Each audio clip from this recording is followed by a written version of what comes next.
or you will get turned up. No, no, no, no, no.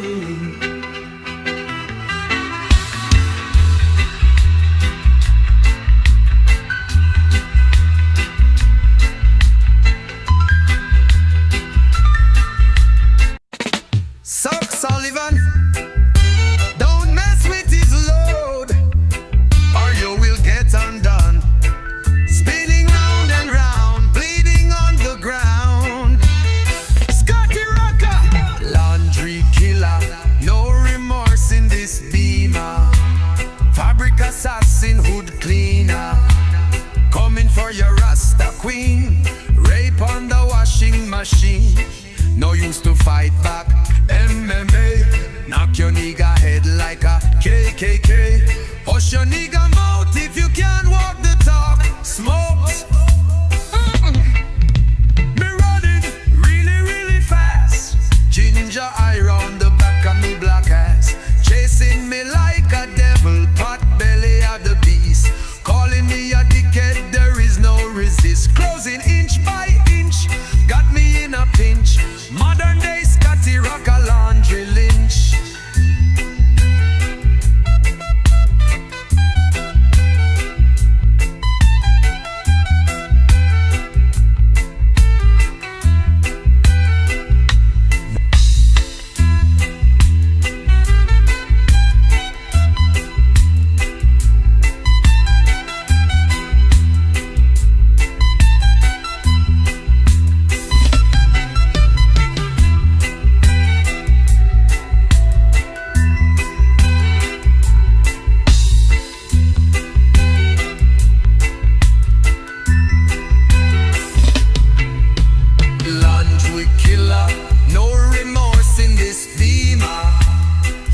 Assassin, hood cleaner, coming for your Rasta queen. Rape on the washing machine, no use to fight back. MMA, knock your nigga head like a KKK. Hush your nigga mouth if you can't walk the talk. Smoke. Me running, me running, me running really, really fast. Ginger eye on the back of me black ass. Chasing me like a devil, pot belly of the beast. Calling me a dickhead, there is no resist. Closing inch by inch, got me in a pinch. Modern day Scotty Rocker laundry lynch. Chasing me like a devil, pot belly of the beast. Calling me a dickhead, there is no resist. Oh, close, smoke, me running really, really fast. Ginger eye on the back of me black ass. Chasing me like a devil, pot belly of the beast. Calling me a dickhead, there is no resist. Closing inch by inch, got me in a pinch.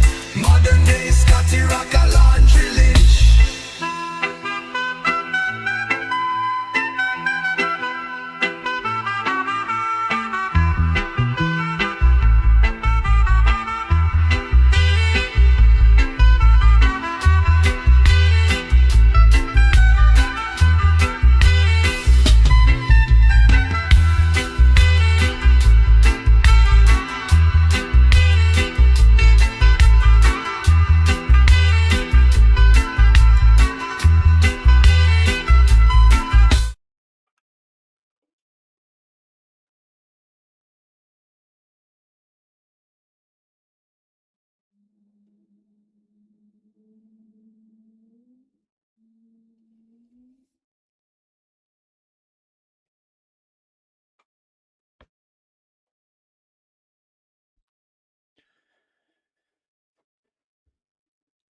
What is going on, everybody? How we doing today? As usual, hope we're doing well. It's Friday. I figured I'd stream tonight because it's, things. I had plans tonight. The plans fell through, and because of that, I was like, you know what? Fuck it. Like, I don't want to just sit around staring at a wall, and like I do kind of want to play some video games and stuff like that. So I am streaming tonight.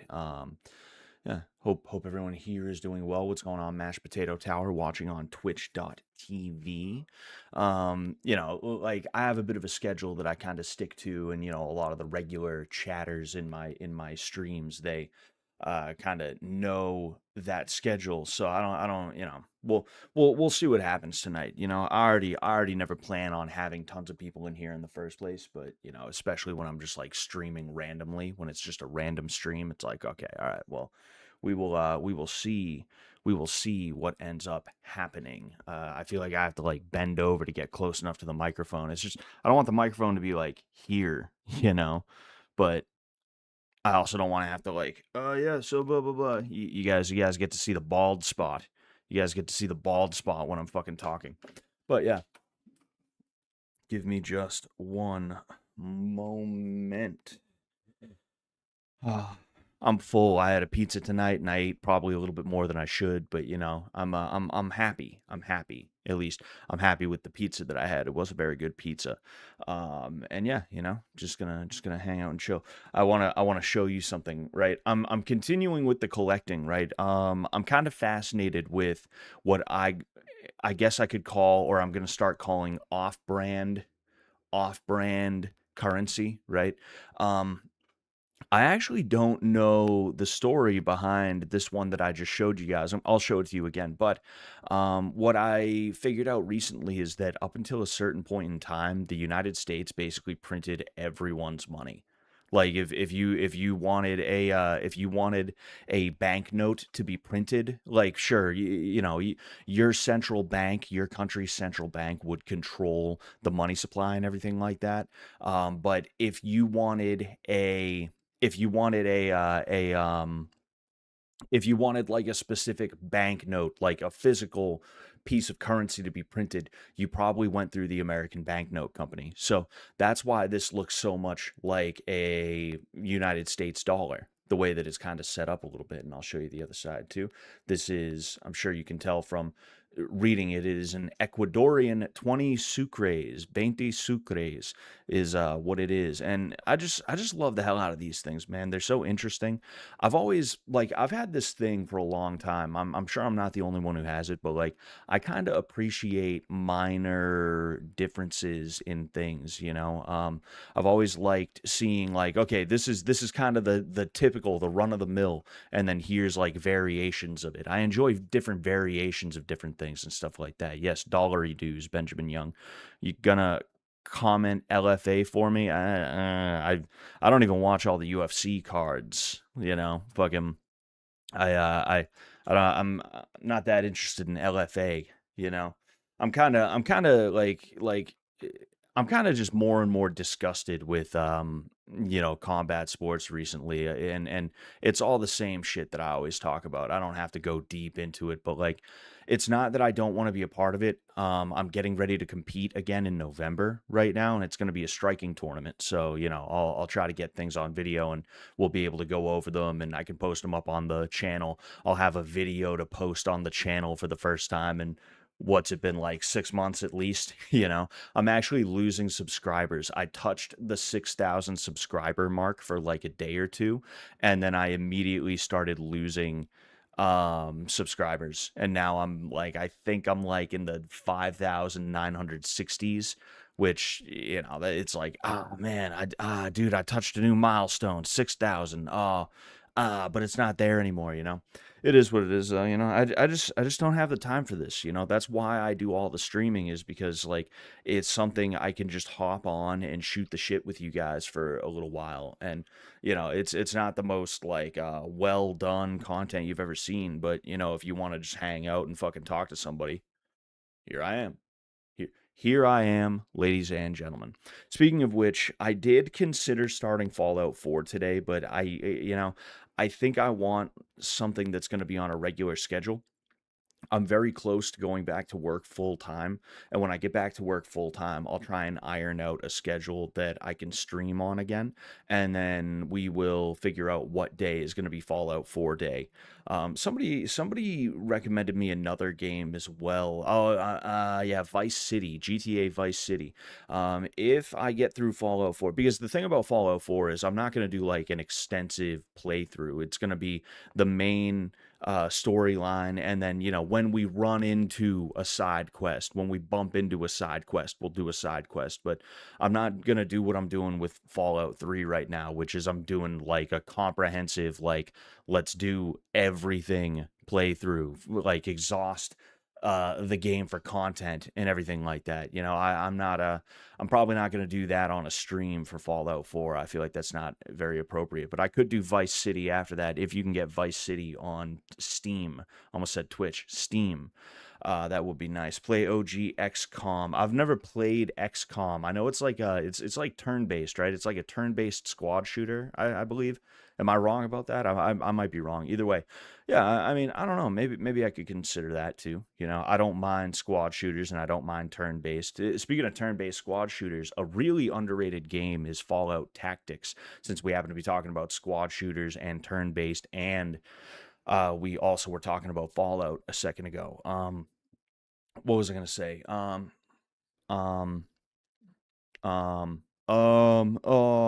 yeah, Fallout Tactics is like a massively underrated game in my opinion. I really enjoyed the hell out of it. It's one of those games where you sit down and you think, okay, I'll play this for like 30 minutes, and then 2.5 hours later you look at the clock again, you're like, oh fuck, I've been playing for that long. Like, I've only played through it once and I'm almost afraid to start it again because I know that it's going to do that to me again. It kind of was like what AoE was for me when I first got back into it and I started trying to kind of grind a little bit more.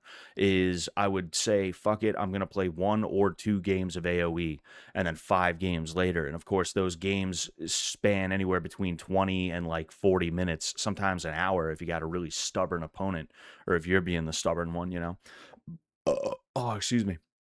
I wouldn't mind doing Fallout Tactics though. That'd be nice. If I ever do an all-nighter stream again, I'll try to do at least one more all-nighter stream before I most likely pack it in. Yeah, I haven't been talking about it, but I am kind of on my way out of the whole streaming thing. I'm not saying I'll never come back to it. I'm not saying I'll never say do content or anything like that. But I mean, look, I'm 31 years old. I need to have kids. I need to get focused on like what I'm actually going to be doing for the rest of my life. If this stuff was going to pay off in that way, it would have paid off by now.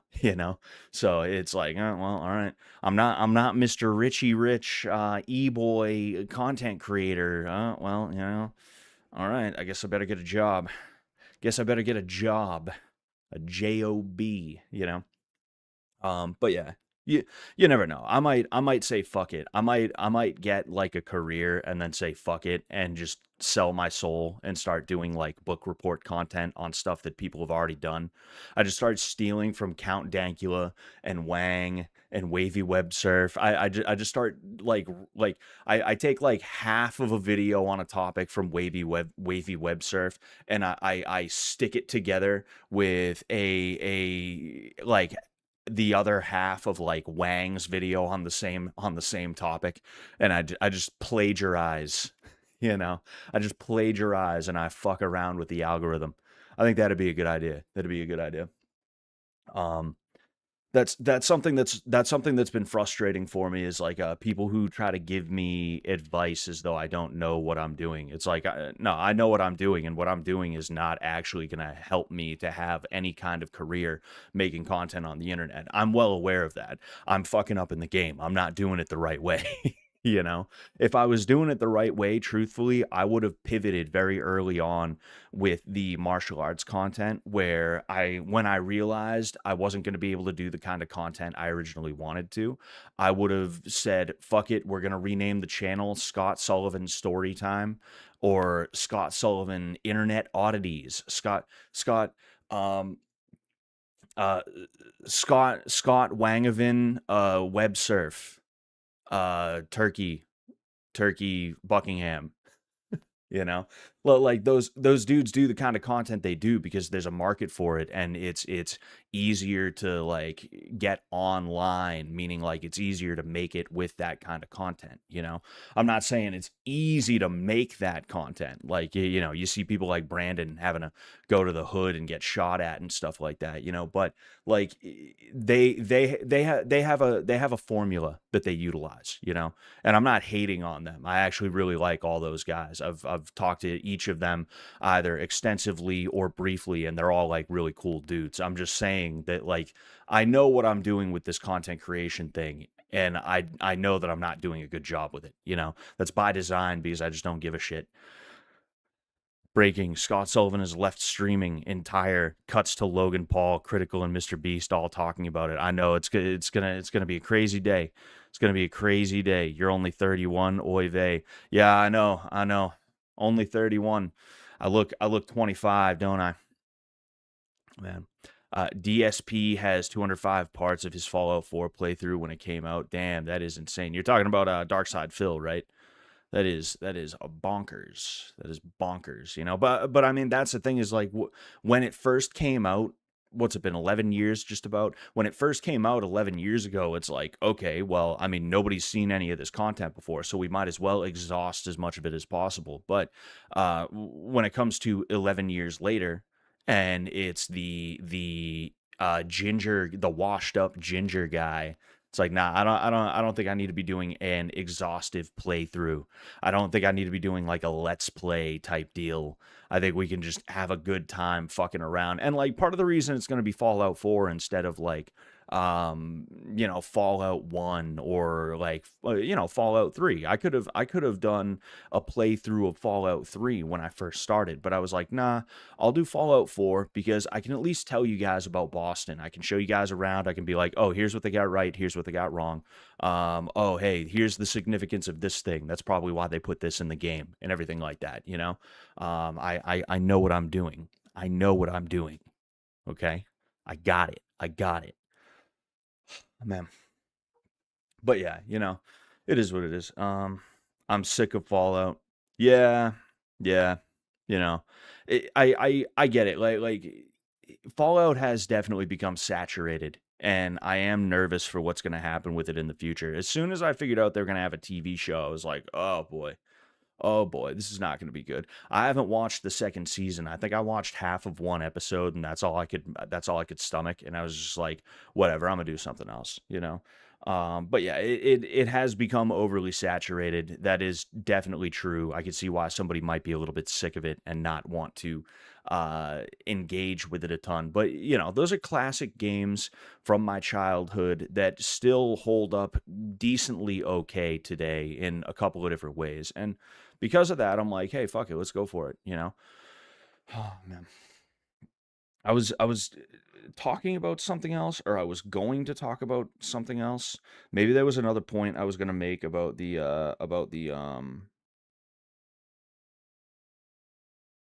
interesting. Hmm. Sorry. Got distracted by something. Maybe it was something about content creation or something like that. Oh yeah.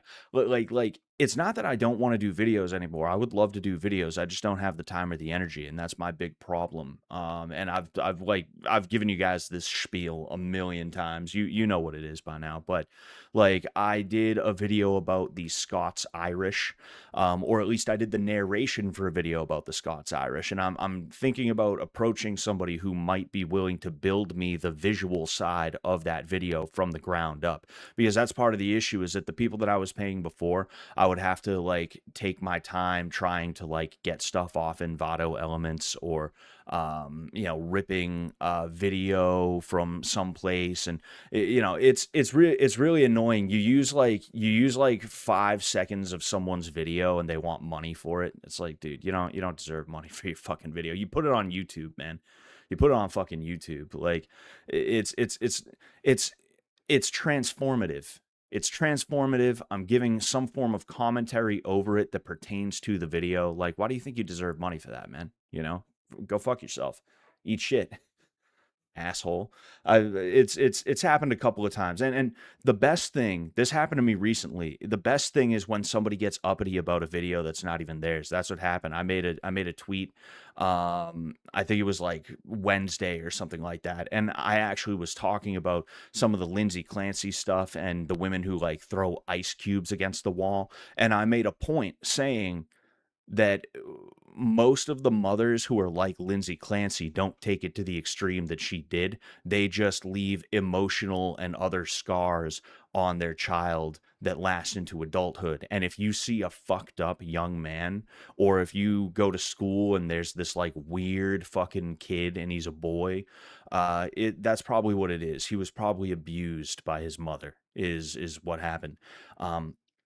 And like, because I took this video from some guy who took the video from somebody else, it was not his video in the first place, but because I used a video that he took from somebody else, he started like pissing and moaning about like, I can't even scroll. Actually, you know what? Fuck it. Fuck this guy. Fuck it. Fuck it. I'm going to expose him to the 6 people who are watching me right now. Exposed, buddy. Exposed. You got fucking owned. You see, this is what happens when you fuck with me, buddy. Luca Lev. I can't even enjoy scrolling X anymore without seeing my stuff taken. I know it's not the point on why I do this, but it still sucks. There are awesome big accounts who did credit me, but then some that are still stealing my work. It's not your work, you fucking idiot. It's not your work. This is the video that I'm talking about. This one right here. Right, I showed you this last stream and I talked about it. He posted this video. Oh, is this you, Luca? Is this you right there? Are you a histrionic woman, Luca? I mean, you're behaving like one. You're behaving like one, and truthfully, you got this soft look to you. Like, I don't know. That could be you. That really could be you. And the best part is I utilized this video, which again does not belong to this guy. It's not his video, to make a point that he did not make when he utilized this video. So it's just funny to see the types of people who like they get pissed off about something as stupid as I stole a video and then someone stole the video from me, you know? And speaking of which, let's go ahead, right? Just as an example, I actually had not the video itself, but I actually had this fucking account with 70,000 followers paraphrase what I said as a means to try and make money off of what I had to say. This dude basically plagiarized me. Maybe not plagiarize. You know, plagiarism is a very specific thing, but like this is one of those things that if you said that, someone in like a college essay, they'd be like, okay, well, cite your source. Like, where did you get that from? Where did you read that in a book from? You know, maybe not. You get the idea of what I'm trying to say, though. It's like this was not an original idea that you had. This is not something that you wanted to say because you saw what I said, which was something completely different, and you were like, yes, let me add to what he happened to say. No, you wanted to make a little bit of money, you know. He has a lot more views than the 4,000 and a lot more likes than the 181 that he had when I saw this and was like, oh, you know what? I'm going to say something about that, you know? It's like, I'm not sitting here bitching and moaning as hard as that fucking guy is. I just happened to notice something and I was like, you bastard. What's going on, Bliss Comet? What's going on, Zachary Vered? Hope you guys are doing well tonight. Scott, Sahur. Oh boy. I would love a random switch to you becoming a high energy Let's Player with crazy thumbnails and colored hair. Like, what's up, guys? Scott freaking Sullivan here. What's up, guys? Scott freaking Sullivan here. Today we're going to be playing some Fallout 4. Yeah, that's exactly what I need. That's exactly what I got to do, you know? Man, that's oh, excuse me. You know, you can accuse me of sour grapes, and like, you know, I understand why you might accuse me of that. It makes sense, right? That's what it may appear to be, but like I just miss the days where you didn't have to have a fake personality in order to make videos, you know? Like don't get me wrong, I'm not saying everybody who makes money on YouTube is a fake personality. You have people who their personalities are naturally the types that will make them money, but like you also used to be able to just be like a chill guy. You know, you used to just be able to be a chill guy in a bedroom talking about whatever and you would get views. But now the market is so saturated that, you know, you're not going to get that. It's not going to happen. you know? Even like Nick Fuentes, right? Like, what does Nick Fuentes do? He sits behind it. He doesn't do anything that's like that materially different from what I'm doing right now. He talks more politics than I talk. In fact, he talks almost exclusively politics. But one of the things that he will talk about from time to time is, look, this is a show. You do have to be entertaining, and because of that, he acts in a certain way. Me, I can't act that way because I have a job that I need, and I have a fucking I have a group of kids that I mentor. And people have found my videos. People who I did not show my videos to, they have stumbled upon my videos. And there is that question that I have, which is like, oh, did they hear when I said that thing out of frustration? Or did they hear that joke I made? Or did they see that I did this thing? And are they like at home going, whoa, geez, I guess this guy is not actually that good of a role model? Has that happened before? I'm sure it has, because everybody has different temperaments and different beliefs and everything like that. And obviously, I'm a pretty opinionated guy myself. So the way people are, it wouldn't surprise me if there has been one or two people who have found my videos from my gym who have been like, "Oh, is that really how he feels?" And then like they just fucking disappear. It wouldn't surprise me, you know. It's you know, you know. You should become a big titty anime VTuber, and I'll keep the same name too. I'll keep the same name, and I'll use a dubstep intro like a Blitz Comet. It'll just be boom, boom, and then you see Scott Sullivan MMA like across the screen, and then it's just big ass titties. I take my ex girlfriend and I like VTube her. I VTube her. It's not even a made up character. I literally just like take an ex girlfriend of mine and I do what the burnt peanut did. And I code it so that like whenever I move around, you just see my ex girlfriend, you know. And I keep the voice. Yeah, the whole guy just talking in his room vibe is largely done now. Oh yeah, 100%. You know, we still talk about MMA here. Oh man, from time to time, from time to time. Um, oh, sorry, I already read that shit. Fuck, what was I? What was I? Damn, I keep forgetting to. Uh, I keep forgetting. I keep forgetting. Like I keep almost saying something, and then I keep forgetting what I was gonna say because I keep getting sidetracked. It's not anything like majorly important. It's just that like it's something to talk about because that's what we're doing here today. We're just sitting here shooting the shit as we do a heavy bag stream. Oh, excuse me. Yeah, maybe I can do one of those at some point. I don't know exactly when I'll be able to do it, but maybe I can do one of those at some point. I'm about to I'm about to get back into training a few times a week, and it's going to be striking. So maybe because I'm switching around my schedule. I have to reclaim the time. It's such a gay thing that socialists say you have to reclaim the time, but like, here's the thing. Like, socialists and leftists, they're not wrong about every little fucking thing. They're correct that there is a major issue with the system currently. A lot of that issue, if we're being honest, was caused by them in the first place. Oh, excuse me, but I mean there is a major issue. If I put a brick through your car and I pointed out that there's a hole in your window now, it's like, well, yeah, I'm pointing out the problem that I created, but I'm still pointing out a problem, right? Um, but like there are things where honestly like they are kind of onto something, and that includes like not the complete anti-work bullshit that they utilize, but there is a certain amount of anti-work that it's like, okay, yeah, yeah, that's what work-life balance is meant to be. It's like you're a certain amount work and a certain amount anti-work, and that's kind of the point that I'm at with the gym that I'm at, where it's like I'm not ready to fully leave yet, but I informed the owner that I can't be there as much. So, I'm going to be there a couple times a week, and then I'll be training elsewhere at other times of the week. And it'll be good to do that, especially because, like I said, I'm going to be competing.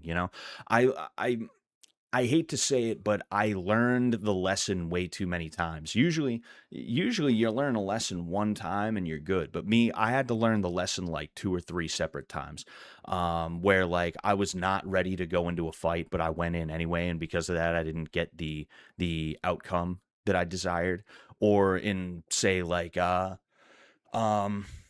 like last November on my fucking birthday of all days, I injured my shoulder and I'm still having that issue. Like I had no business trying to compete.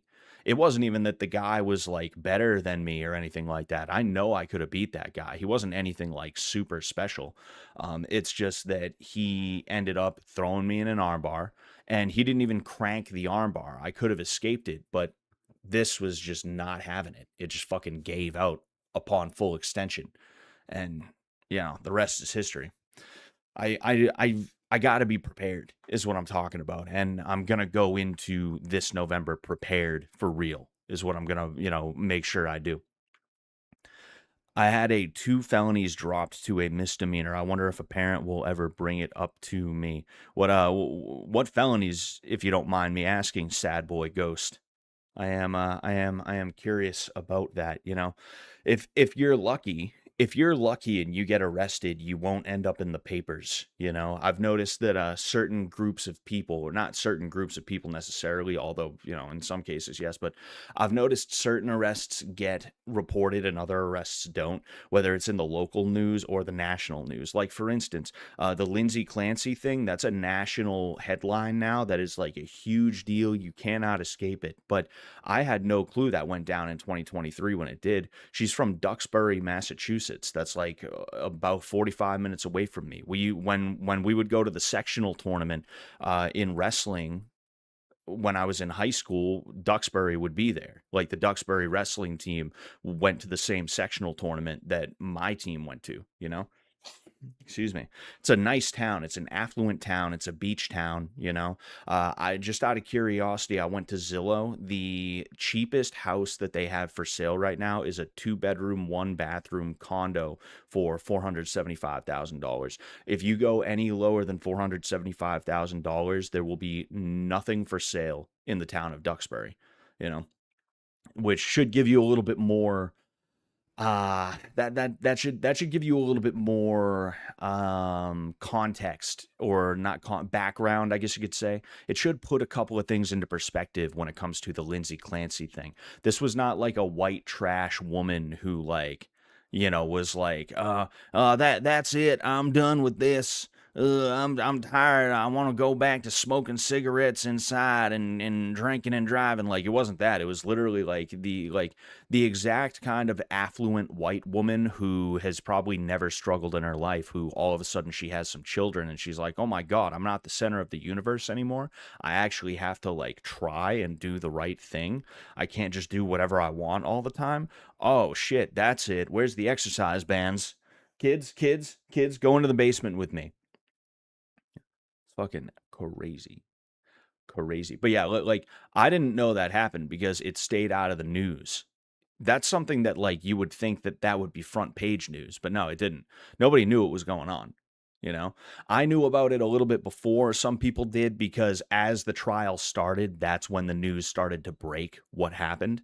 But overall, like nobody really knew what was going on, you know? Fucking hey, dude. Scott's got to train up, fight Sam Hyde, win, and win MDE from him as his own intellectual property. Exactly. I'm gonna bring back Happy World Daddy. I'm gonna bring back Pelek and Hassel. You know. But Sam was saying something about fighting again. Nah, that was a joke. That was a joke. I actually, because he posted that video where I didn't realize it till somebody else mentioned it. He was parodying Irish travelers, Irish gypsies, when they do the whole boxing thing. They do call outs. They do videos where they call each other out, and they post them to the internet. But I got curious and I was like, "Hey, are you really fighting again?" And he was like, "No, that was just a joke." And I think he said if he was fighting again, he wouldn't post it to the internet right away. He wouldn't say, "Hey, I'm fighting again." He'd wait for the announcement, I think is what I'm pretty sure is what he said to me. um, but yeah, Duxbury Beach is so fucking good. It is, dude. Hi Ecuador. Oh, by the way, hi Ecuador. I have some of your money, bro. I robbed one of your bank trucks and I took your cash. I forget if I showed you guys the backside. The backside's cool too. I really like the backside, but it's the front side to me that really does it. I love the little the patterns, you know, I love the red on like the bluish green. It's really cool. It's really cool. But um fuck. Oh yeah, but yeah, like I went to a beach in Marshfield with the wife about a month ago. Worst experience I've ever had at a beach. We get there, it's $35 to park. We get to the beach, nobody's in the water. We're like, "Gee, I wonder what the hell's going on here." We walk out into the water, there's tiny rocks fucking everywhere in the water. It is inescapable. It's like walking on glass or walking on eggshells. We were just like, "Holy fuck, dude. This is terrible." Me and the wife were not happy. We were both kind of fucking crabby. You know, we were both like, "This fucking sucks. Fucking hate this." We were like, "Ugh, fuck." We end up deciding like literally 20 minutes in. We drove like an hour to get there. We drove an hour to get there. And 20 minutes into it, we were like, "Honestly, this sucks. We're both just going to continue to get mad. Let's just get the fuck out of here." And on the way home, we see Duxbury Beach next left. And we were like, "Oh, we didn't realize Marshfield and Duxbury were so close to each other." Because you know me, I'm not like I know like 10 towns in Massachusetts. I know like 10 communities in Massachusetts, and I could maybe put them on a map for you. Yeah, you know, I'd Marshfield, Duxbury, Nantasket. I could give a fuck exactly where they are until I got to go there. So we were like, fuck it, you know, we already came all the way out here. Let's go. And we spent like a few hours at Duxbury Beach, and it was so nice, so fucking nice. I can't wait to go back. Um, I heard about it when it happened because I lived near there. Ah, interesting. Jeez.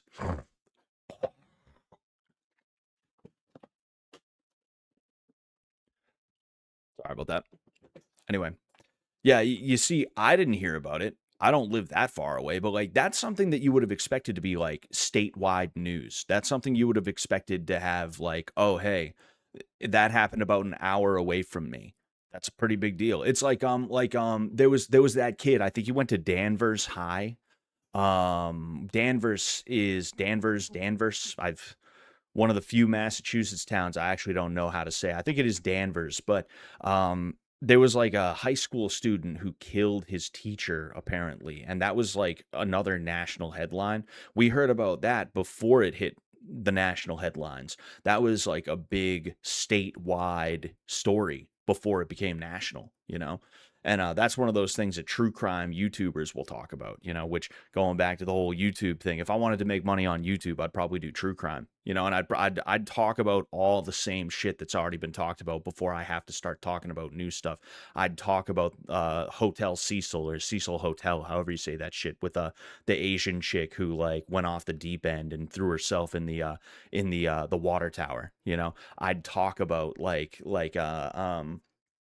I'd talk about like there's tons of them. There's tons of them that I can't even remember right this second, you know. But that's if I wanted to make money, that's how I'd do it, you know. There's no money in doing what I do. I do it for the love. I do it for the love. But um going to a jiu-jitsu tournament and taking it so serious, I butt scoot the entire time I'm in the building even when I'm not competing. I think that's what you have to do nowadays. I think that's just how jujitsu has progressed, you know. I think if you're not butt scooting from the parking lot to the match area, you probably already lost, you know. This ended up in the papers, breaking and entering an assault by strangulation. Oof, my ex-girlfriend's dad tried to tackle me on his property leaving the house. I sprawled and put him in a guillotine.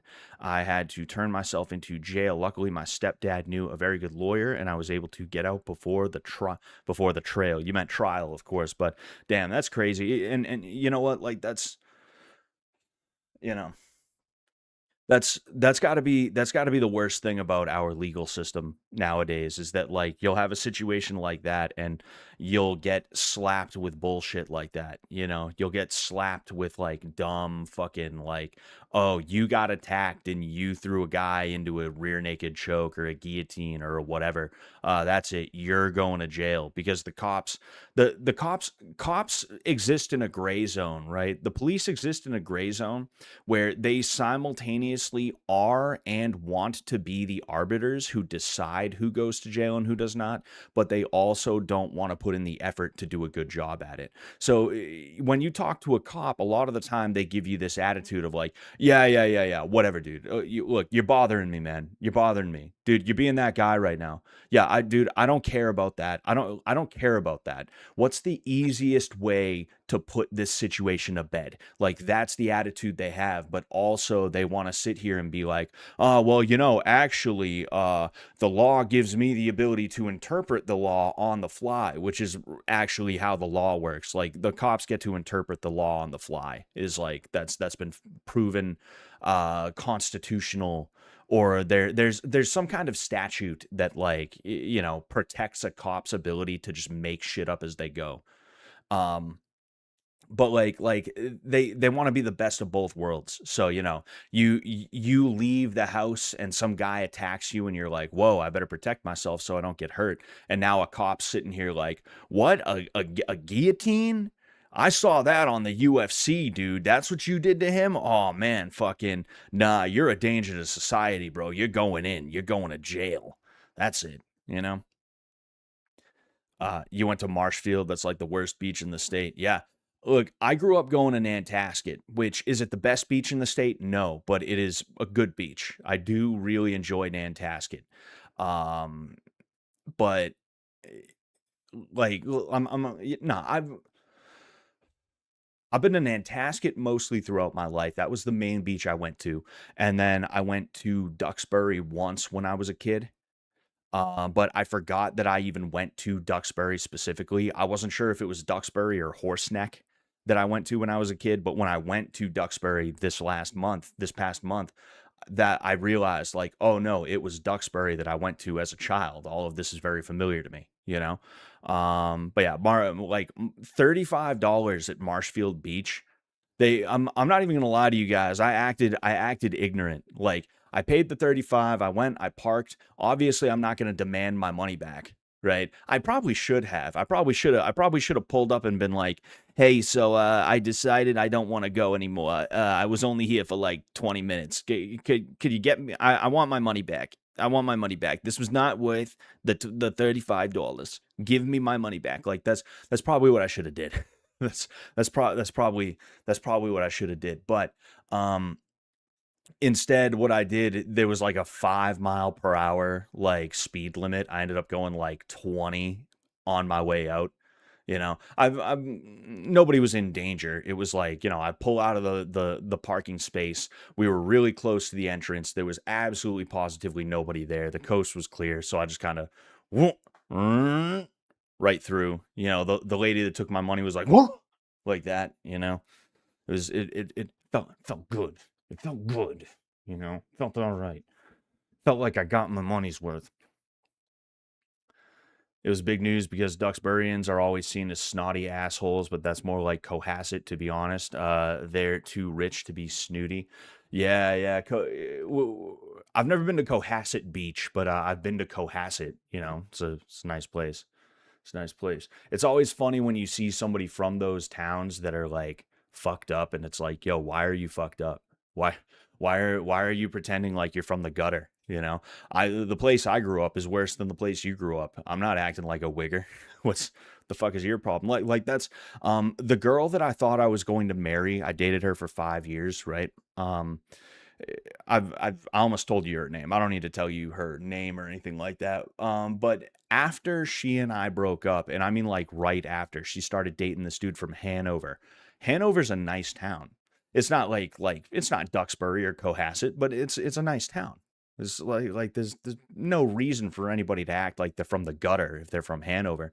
This dude that she started dating was like a wigger who like he's calling my phone. He's like going into my ex-girlfriend's phone.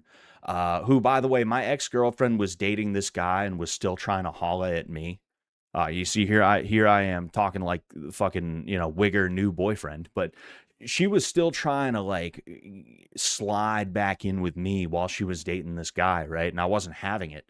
Um, and like he would like go into her phone and take my number and call me and be like, fuck you, man, I'm gonna beat you over the head with a tire iron, is like the way he would say shit. And I was just like, what a fucking loser. And then there was one day I just remember, right, because I would get out of work and I would go home. This is before I had a car. And on my way home I would stop at a Dunkin' Donuts and I would grab a chocolate chip muffin, right?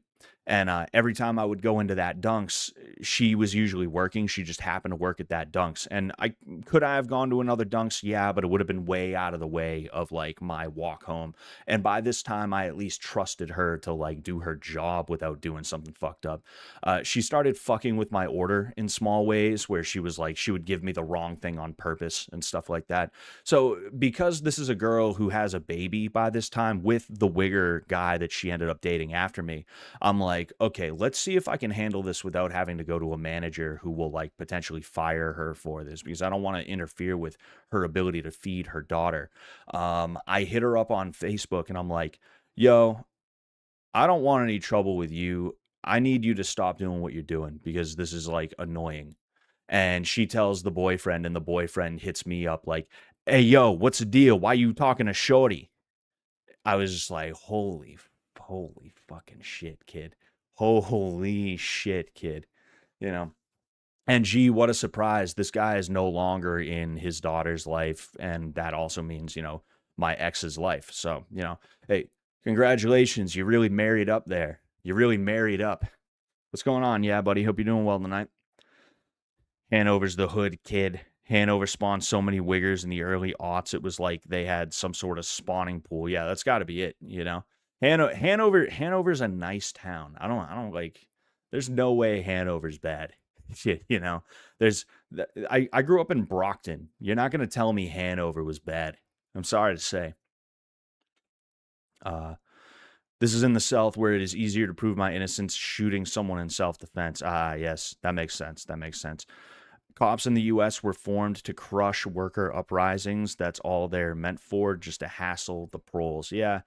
I don't think you're incorrect about that. I don't think you're completely and totally incorrect about that. Um it's a complicated topic, and the last thing I want to do is give commies anything. The last thing I want to do is say, "No, Mr. Communist, you're 100% right about that." But there is definitely a truth to that, you know. There is definitely a truth to that. Scott got his coffee with menstrual blood, probably. I chugged that shit. I chugged that shit. Scott getting threatened by Vanilla Ice, literally. Fucking, you know what? I want to see if I can find. I'll see if I can find a picture of the dude.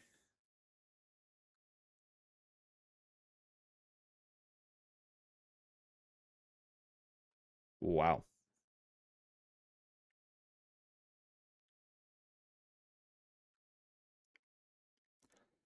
Damn. Costco selling 10-ounce Pamp Suisse uh silver bars for $229. That is bonkers. That is fucking bonkers. I don't know if that's true or not. They could be lying. They could be lying.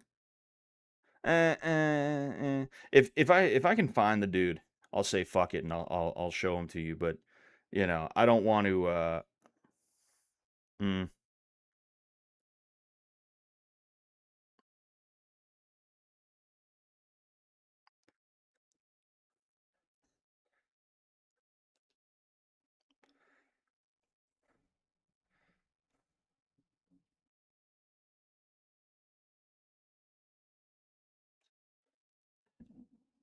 Hey yo, bro, why you talking to Shorty?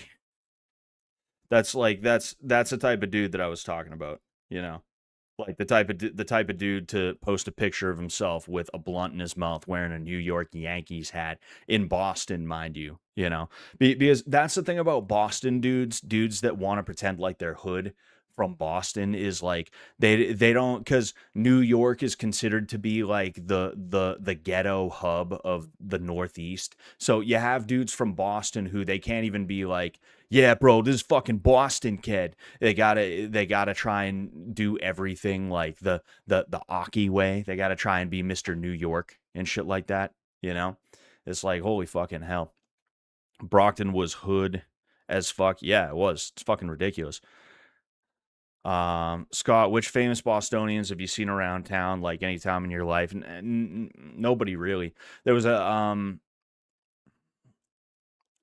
there was a Patriots player that I saw. Like it was always sports, is what it was. Like there was a Patriots player who his son, or maybe it was even his nephew or something like that. He had a baseball game in my town because I used to play travel league baseball. And there was a tournament we would go to every year. And there was like tons and tons of towns from all around, not just the state, but New England, who would go to this tournament. And we saw him, and then Kurt Schilling was another guy. I didn't get to see him, but I did get an autographed baseball. I believe I was playing a game when he was there, which is why I didn't get to like actually see the dude, you know. But it's not like I'm bumping into Matt Damon or Ben Affleck or anything like that, you know. I don't hang around the rich areas, so I don't see the fakers, Matt Damon and Ben Affleck, you know. Boston is gay, very much so, very much so. Famous people actively avoid Scott across the state out of fear and a deep respect. They're like, oh, I better not fuck with that guy. Better not fuck with that guy. He was on Fish Tank. That dude'll big league me. That dude's gonna big league the fuck out of me. I'm just little old Ben Affleck. All right, I can't compete with Fish Tank fame. Fuck. I should ask him for his autograph, if anything. Do you feel like that specific type of wiggerism died out years ago and it's become absorbed into broader white American culture? No, because like the only difference between that dude and the broccoli-haired wigger of the modern day, which I hope and pray, and I do think it is a dying breed, but the only difference between that guy and that kind of modern day wigger is the type of rap music they came up on. That dude, he was we were 23 and he was 19. I remember that because it was such a striking thing where it was like, whoa, okay, that's an extra. Not like hey, that's a crazy age gap. No, but like yo, you want to have children and you're getting with a 19-year-old who went to a vocational school, but he isn't even in the vocation that he went to, that he went for. What are you doing here?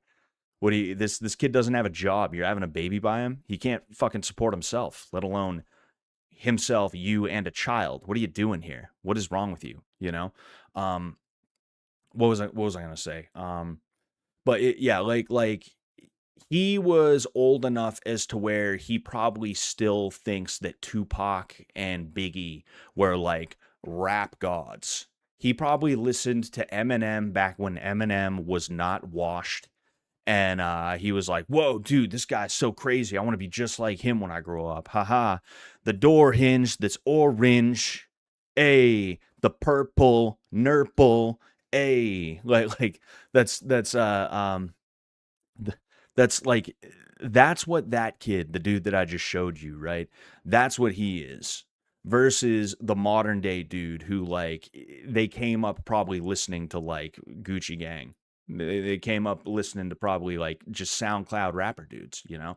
That's the only reason is that by the time the modern crop of Wigger was born, YNs were already a thing. You had like King Von, who he may not even have like been out of the streets yet, but he was like it's timing. Is what I'm trying to say that it was.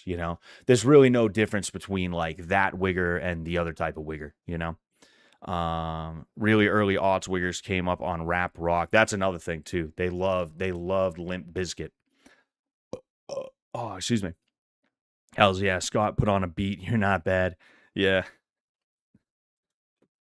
This, this, these, this black and mild got me acting wild.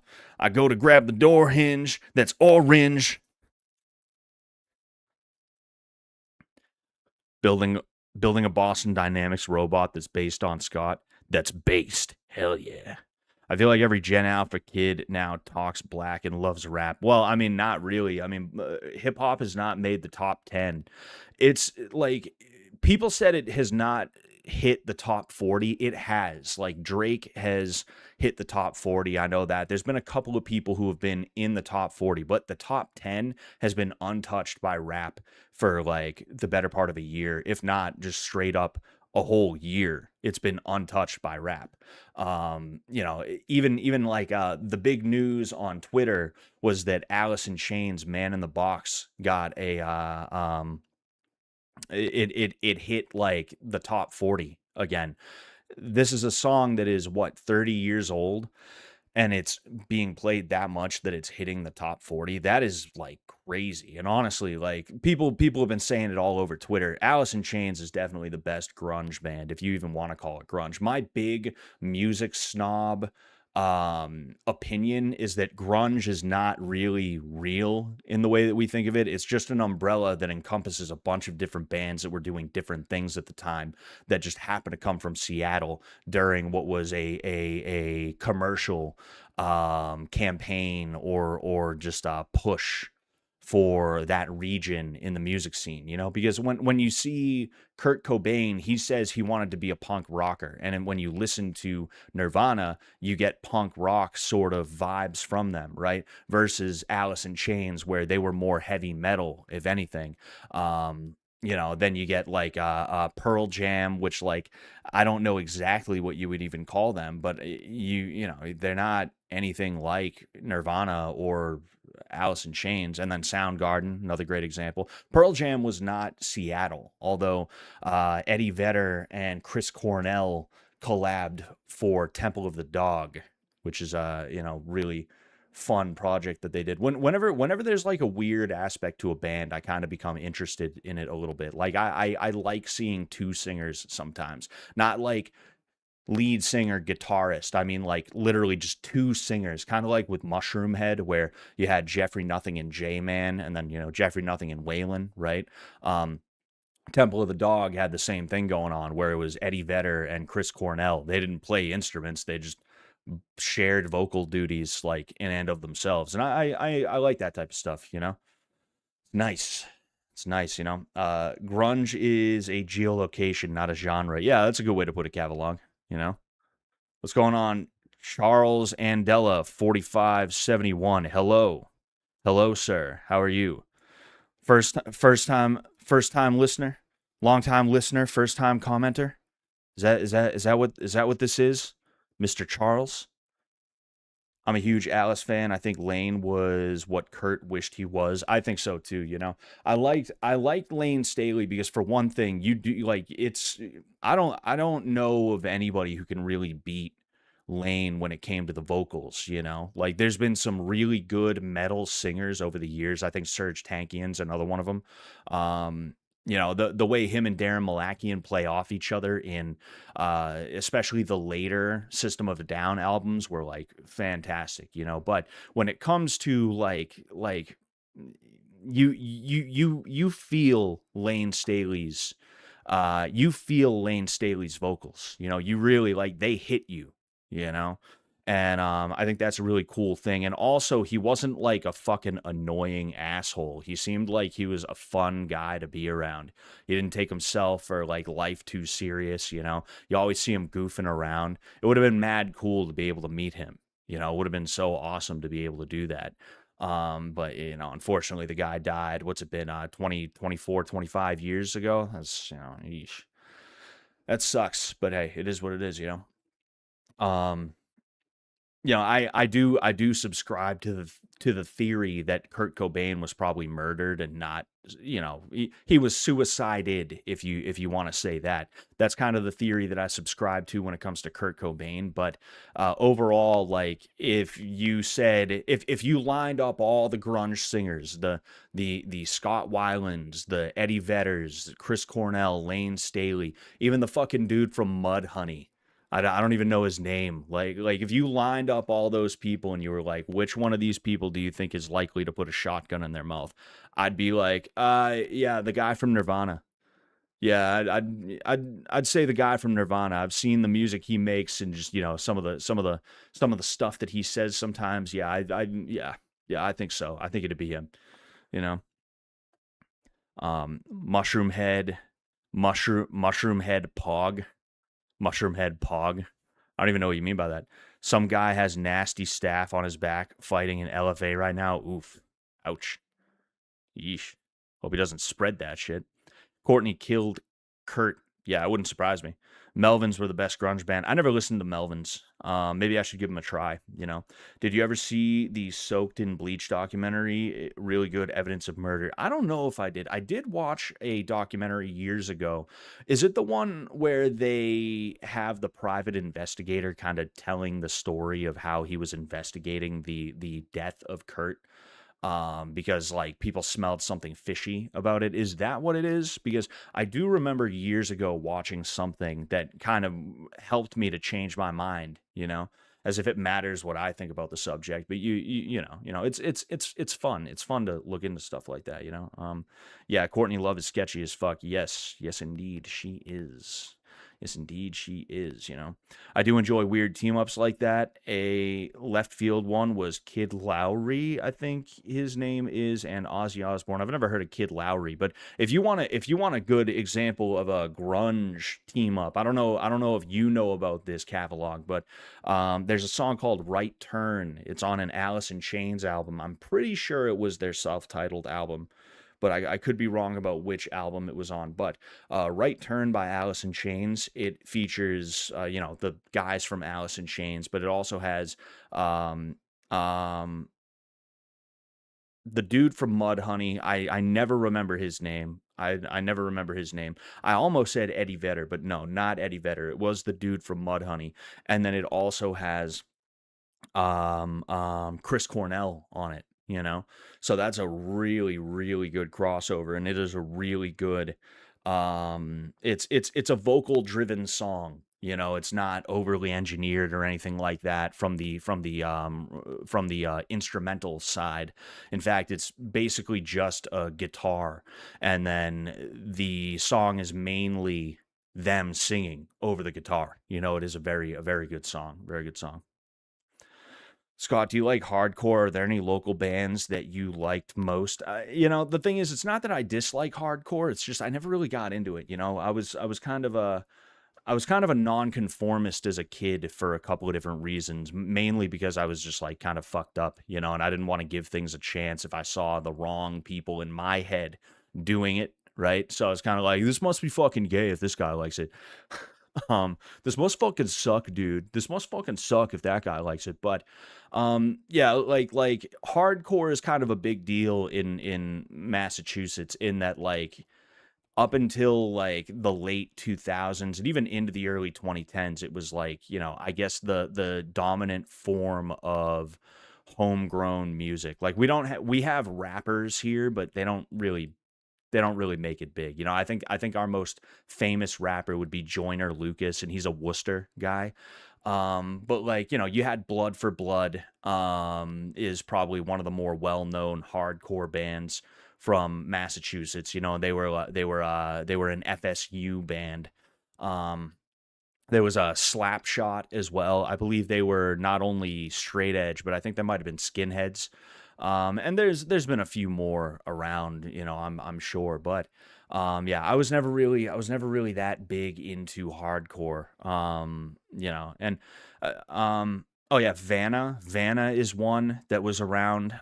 They were actually probably the most popular band to come out of Massachusetts in the hardcore scene. I went to their farewell show. This is when I decided that I was just like never gonna be like a hardcore guy, even though I do sometimes enjoy certain things. And even then, Vanna I think is more like metalcore, but like fucking who cares, you know? Um, what was I gonna say?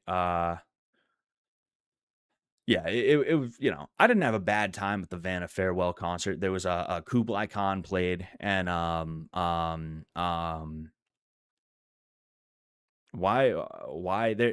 am I not remembering their name? They're from Kentucky. They had a really crazy popular song. Like, what's it been like 10 years since then?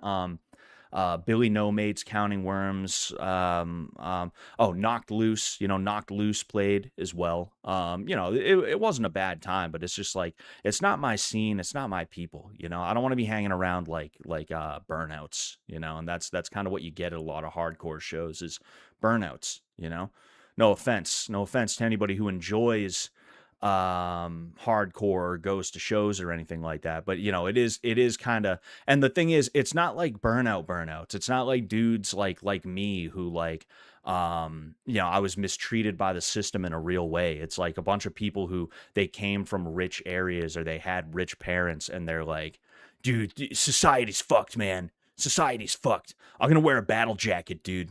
I'm gonna wear a battle jacket and I'm gonna put a bunch of patches on it. I'm gonna have misfits on my battle jacket, and nobody better fuck with me, man, because I come from the gutter. I come from Weston, Massachusetts, dude. You know how tough it is growing up there, man. I come from Newton. You ever been to Newton, dude? I don't think you could survive, man. It's a crazy place. Cambridge. It's like that's what I get a lot of.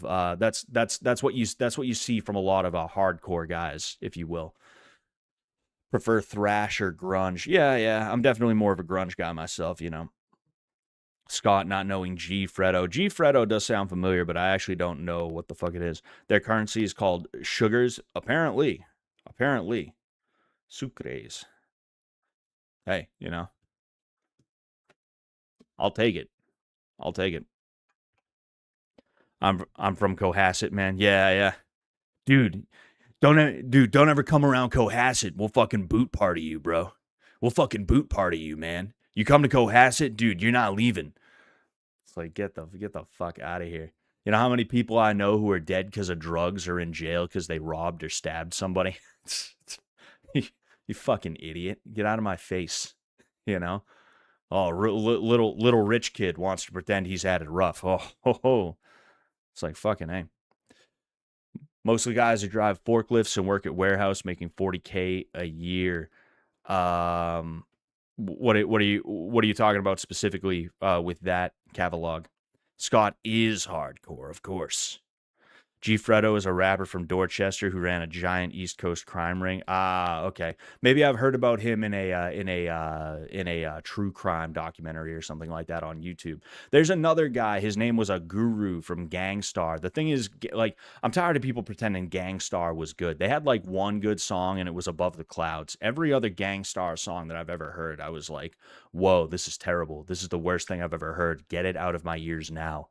Like, Above the Clouds by Gangstar is so fucking good. It almost makes up for like half of the shitty discography that they have, but it only makes up for half. So the other half of it that you listen to, you want to start putting holes in the wall. It's that bad, you know? Don't give Scott sugar. He gets a little cuckoo. Exactly. Then I get a little sugar in me. Wound socket.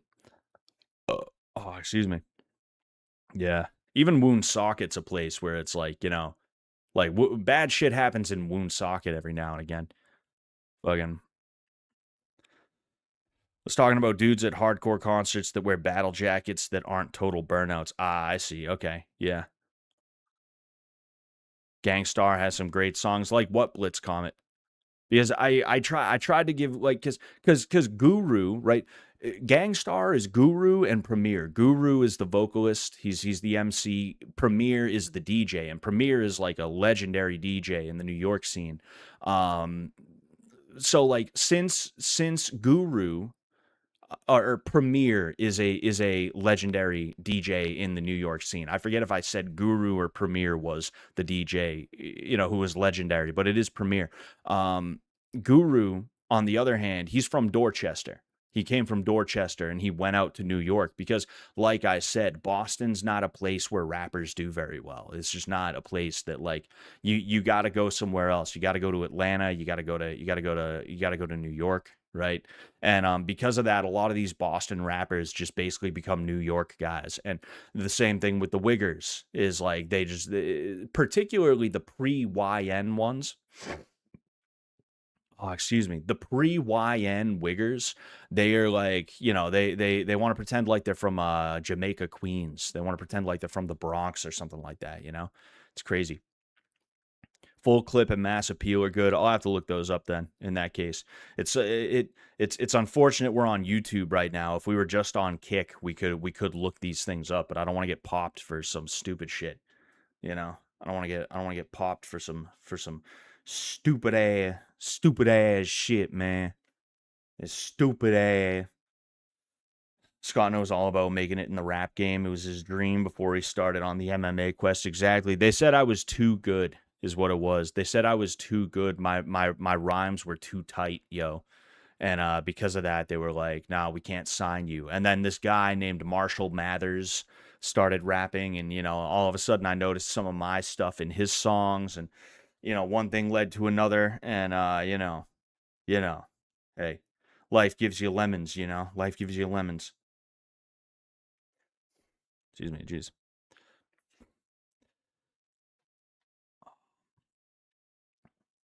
Looking around here real quick, seeing if I missed anything.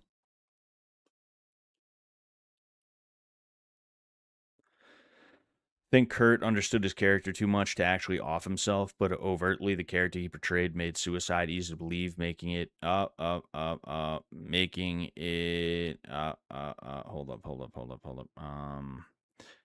it a great cover for sure. Maybe.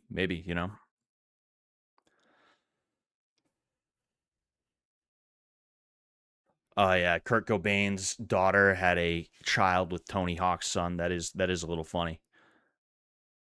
What's crazy is the fact that Kurt had so much heroin in his body, according to the autopsy, that it would have been impossible for him to pull the trigger on himself. Yeah, I mean, maybe. The thing is, it's like Kurt was a heroin user. So it is like while I definitely believe that like he could have done so much heroin that he was basically just strung out laying there. On the flip side, like if Kurt was a seasoned heroin user, you would think that he would like have enough of a tolerance as to where he could kind of get away with it. But hey, I don't know. Scott, is Aerosmith still beloved in and around the area?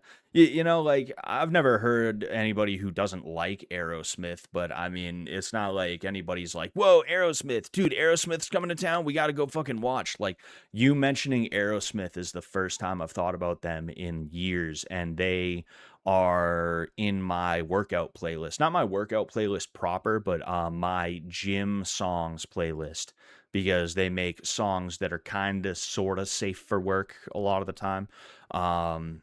So I can kind of play those songs and not be worried about like, is there a swear in there? But yeah, like Aerosmith is just Aerosmith. It's a very they're a very boomer tier band. My mom loves Aerosmith. Scott, you should get a Wigger costume for streaming, like baby blue do rag, giant white T-shirt, white track pants, and white sneakers with a silver link chain you get from the mall would be amazing and probably cheap to acquire. Oh, dude, I could get on Temu right now.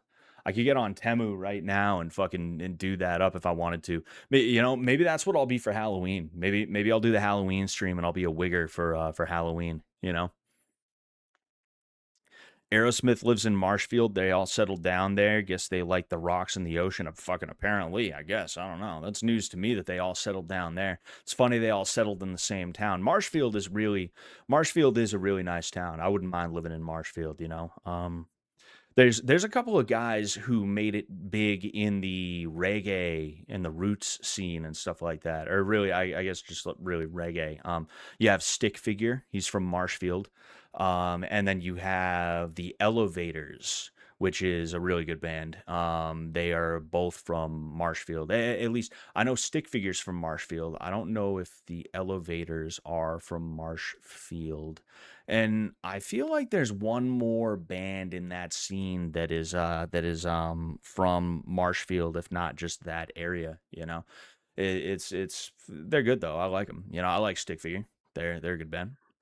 Scott, have you done the family Brazil visit yet, or still coming? Did you decide to film anything? I mean, no, I haven't visited Brazil yet, and I mean, yeah, it's still coming. You know, I just don't know if I'm gonna film anything. If I film anything, I'm not gonna film things at the expense of like spending time with my family and stuff like that. If I'm sitting here like me and the family goes to a hojizio, I'm not gonna be like, oh, get the phone out.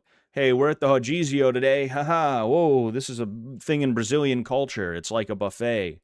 You know, they have a bunch of meat that they'll bring to your table and they'll slice it off and they'll put it right on your plate for you and it's all you can eat. Haha. Like um you know, honestly I'm looking forward to that.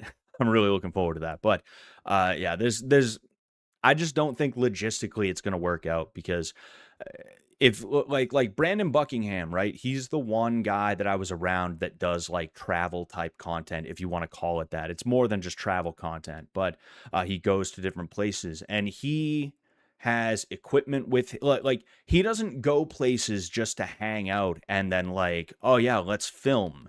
He goes places specifically to film and he hangs out there while filming is the difference. And those are two very different things. And me, it's going to be my first time meeting my Brazilian family, people that I have never met, many of whom I haven't even spoken to because it's like there's a language barrier and you know like it's one of those things where I think they're waiting for me to come and I'm kind of waiting to meet them in person before I start really being like hi, you know.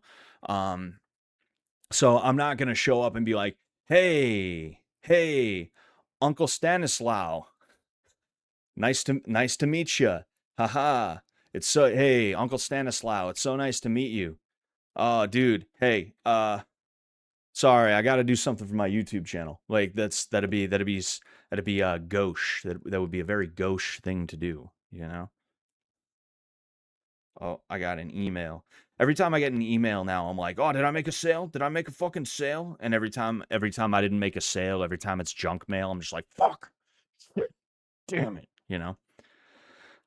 Handshakes and head bobs for now. Yeah. Scott, you got to go find a capoeira gym and a Gracie gym down there. I mean, capoeira maybe, but you know, like there's so many different brands of Gracie jujitsu nowadays. It's like it's pointless, you know. There's a reason why you don't see the Gracies dominating the sport anymore, and it's not because they are like it's not because they don't want to, you know, it's because they just can't. I'm not saying there's no Gracies at the top of the Brazilian jiu-jitsu game or anything like that. That's not what I'm saying, but um they're just not as influential as they used to be, you know? And yeah. So I mean, chances are I go to a Gracie gym. Not that you know, not that I would be an ungracious guest at any gym that I go to in Brazil, you know. But I'd rather also do something like luta livre or something like that. You know, I think that would be a better idea. I was hoping there would be a members only stream where you introduce us to them one by one, but that's on its whatever. SMH. I'll find my own Brazilian family. Fuck it. Good for you, man. Good for you. Be warned. Be warned. You're biting off more than you can chew. Man. Oh, the Wikipedia says stick figure was from Duxbury. Ah, interesting. Well, that's the same. That's the same shit. It's the same shit. You get to meet Scott's family when you become family by helping him get his revenge on Sam Hyde. That's exactly what it is. I'm waiting for you guys to enact my revenge for me.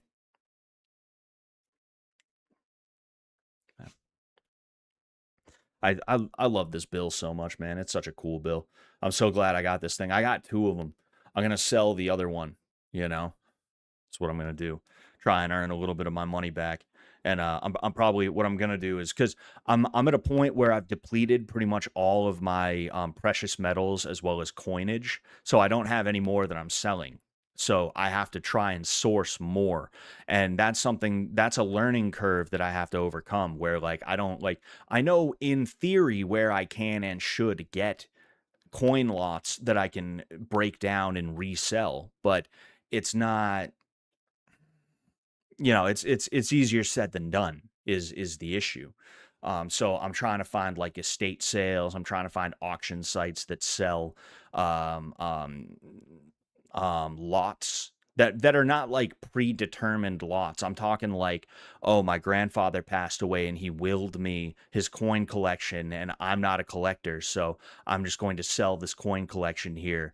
I don't know what's in it. I don't even care what's in it. I just want to get a little. That's literally something that happened. And this dude may have been selling gold, but I didn't bother to bid because I wasn't 100% sure if he was selling gold, and it was already like $500 for the whole stash of coins.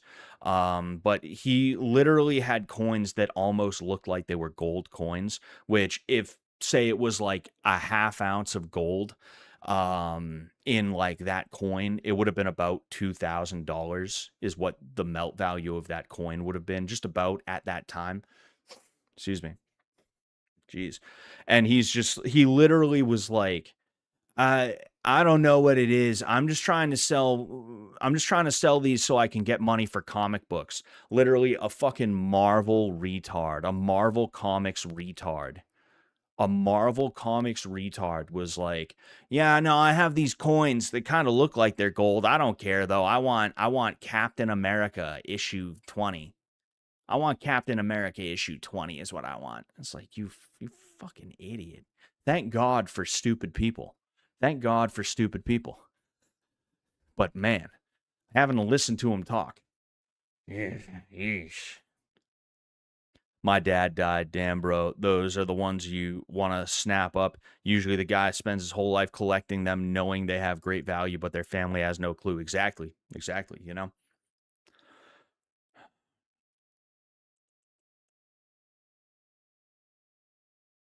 Scott, we need the authentic drug trek back up from Brazil through the Darien Gap, all live streamed. I don't even know what the fuck you're talking about, Bailey J.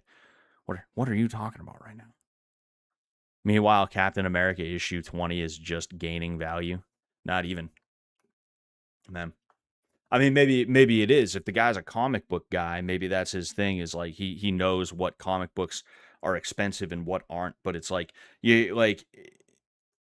appeal of precious metals, whether it's like 999 pure or if it's constitutional, aka junk, 90% or less silver value. Like the appeal of them is that if hyperinflation was to hit, you would be able to sell the coins or the bullion for cash to support yourself. Or if the hyperinflation was that bad, you could just say, fuck handing over dollar bills. Here's fractional silver or fractional gold to buy this bushel of apples to feed my family, right?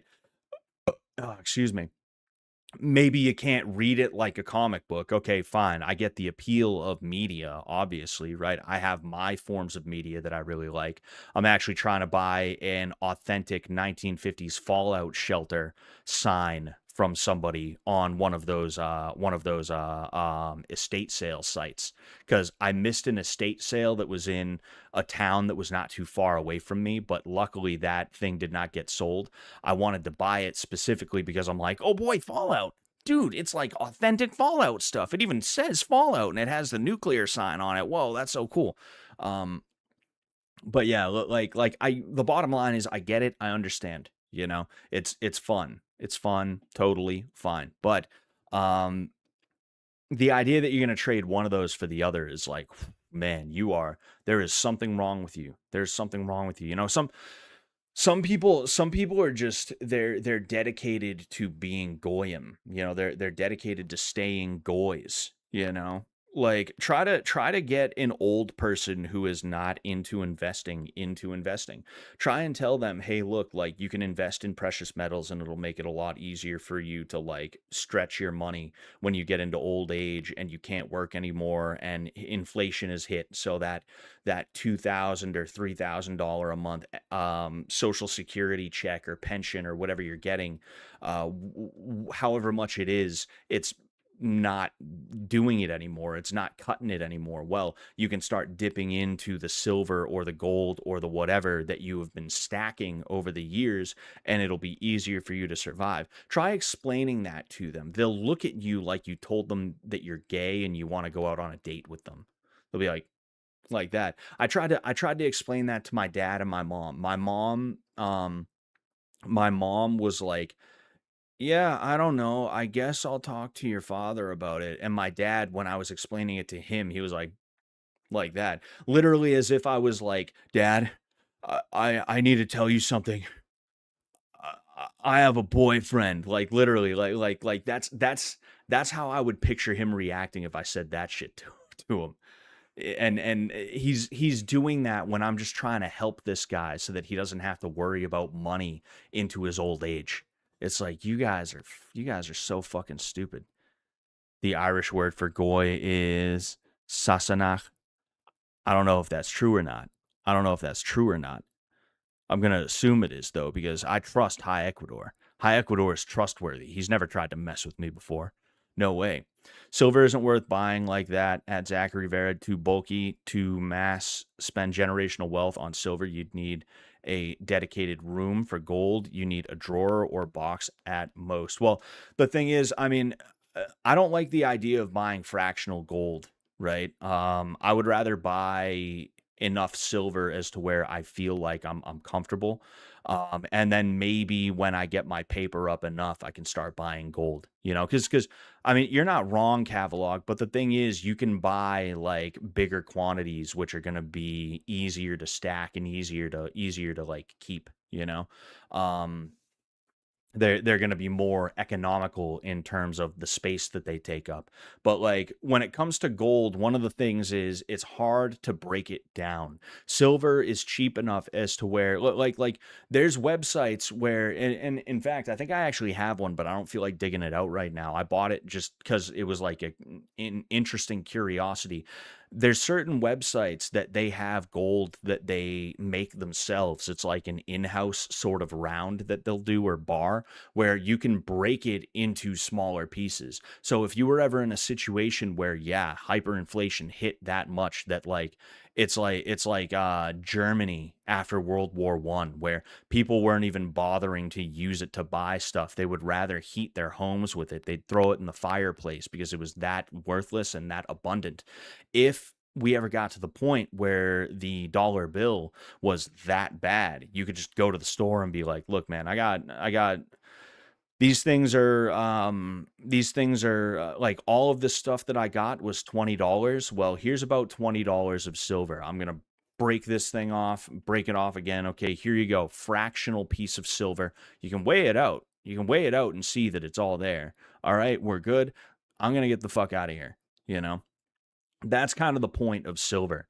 With gold, it's like, what are you going to do? You're going to carry around an ounce of gold, or you're going to carry around even if it's not an ounce, you carry around like a quarter ounce of gold. That's like at the most expensive that it was, a quarter ounce of gold was about like $1,000 or more.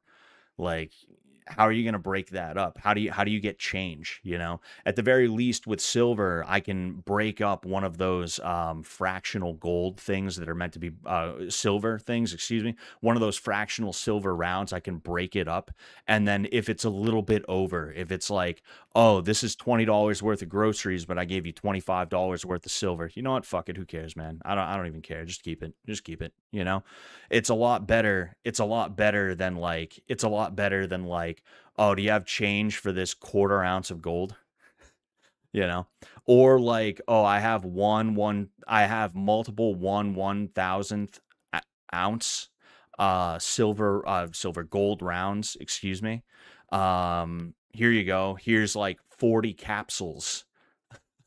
It's like, that's annoying and weird.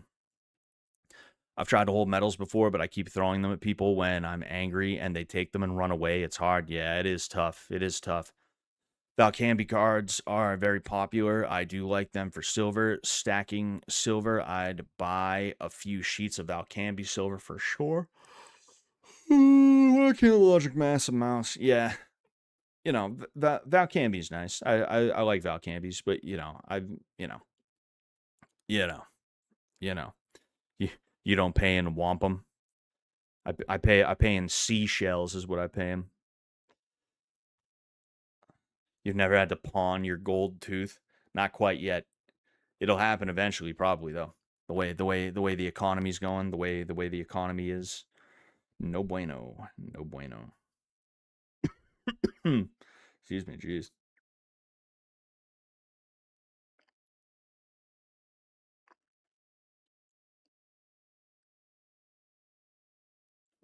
Sorry, I'm looking at Twitter real quick, just really, really, really quickly. Fucking name.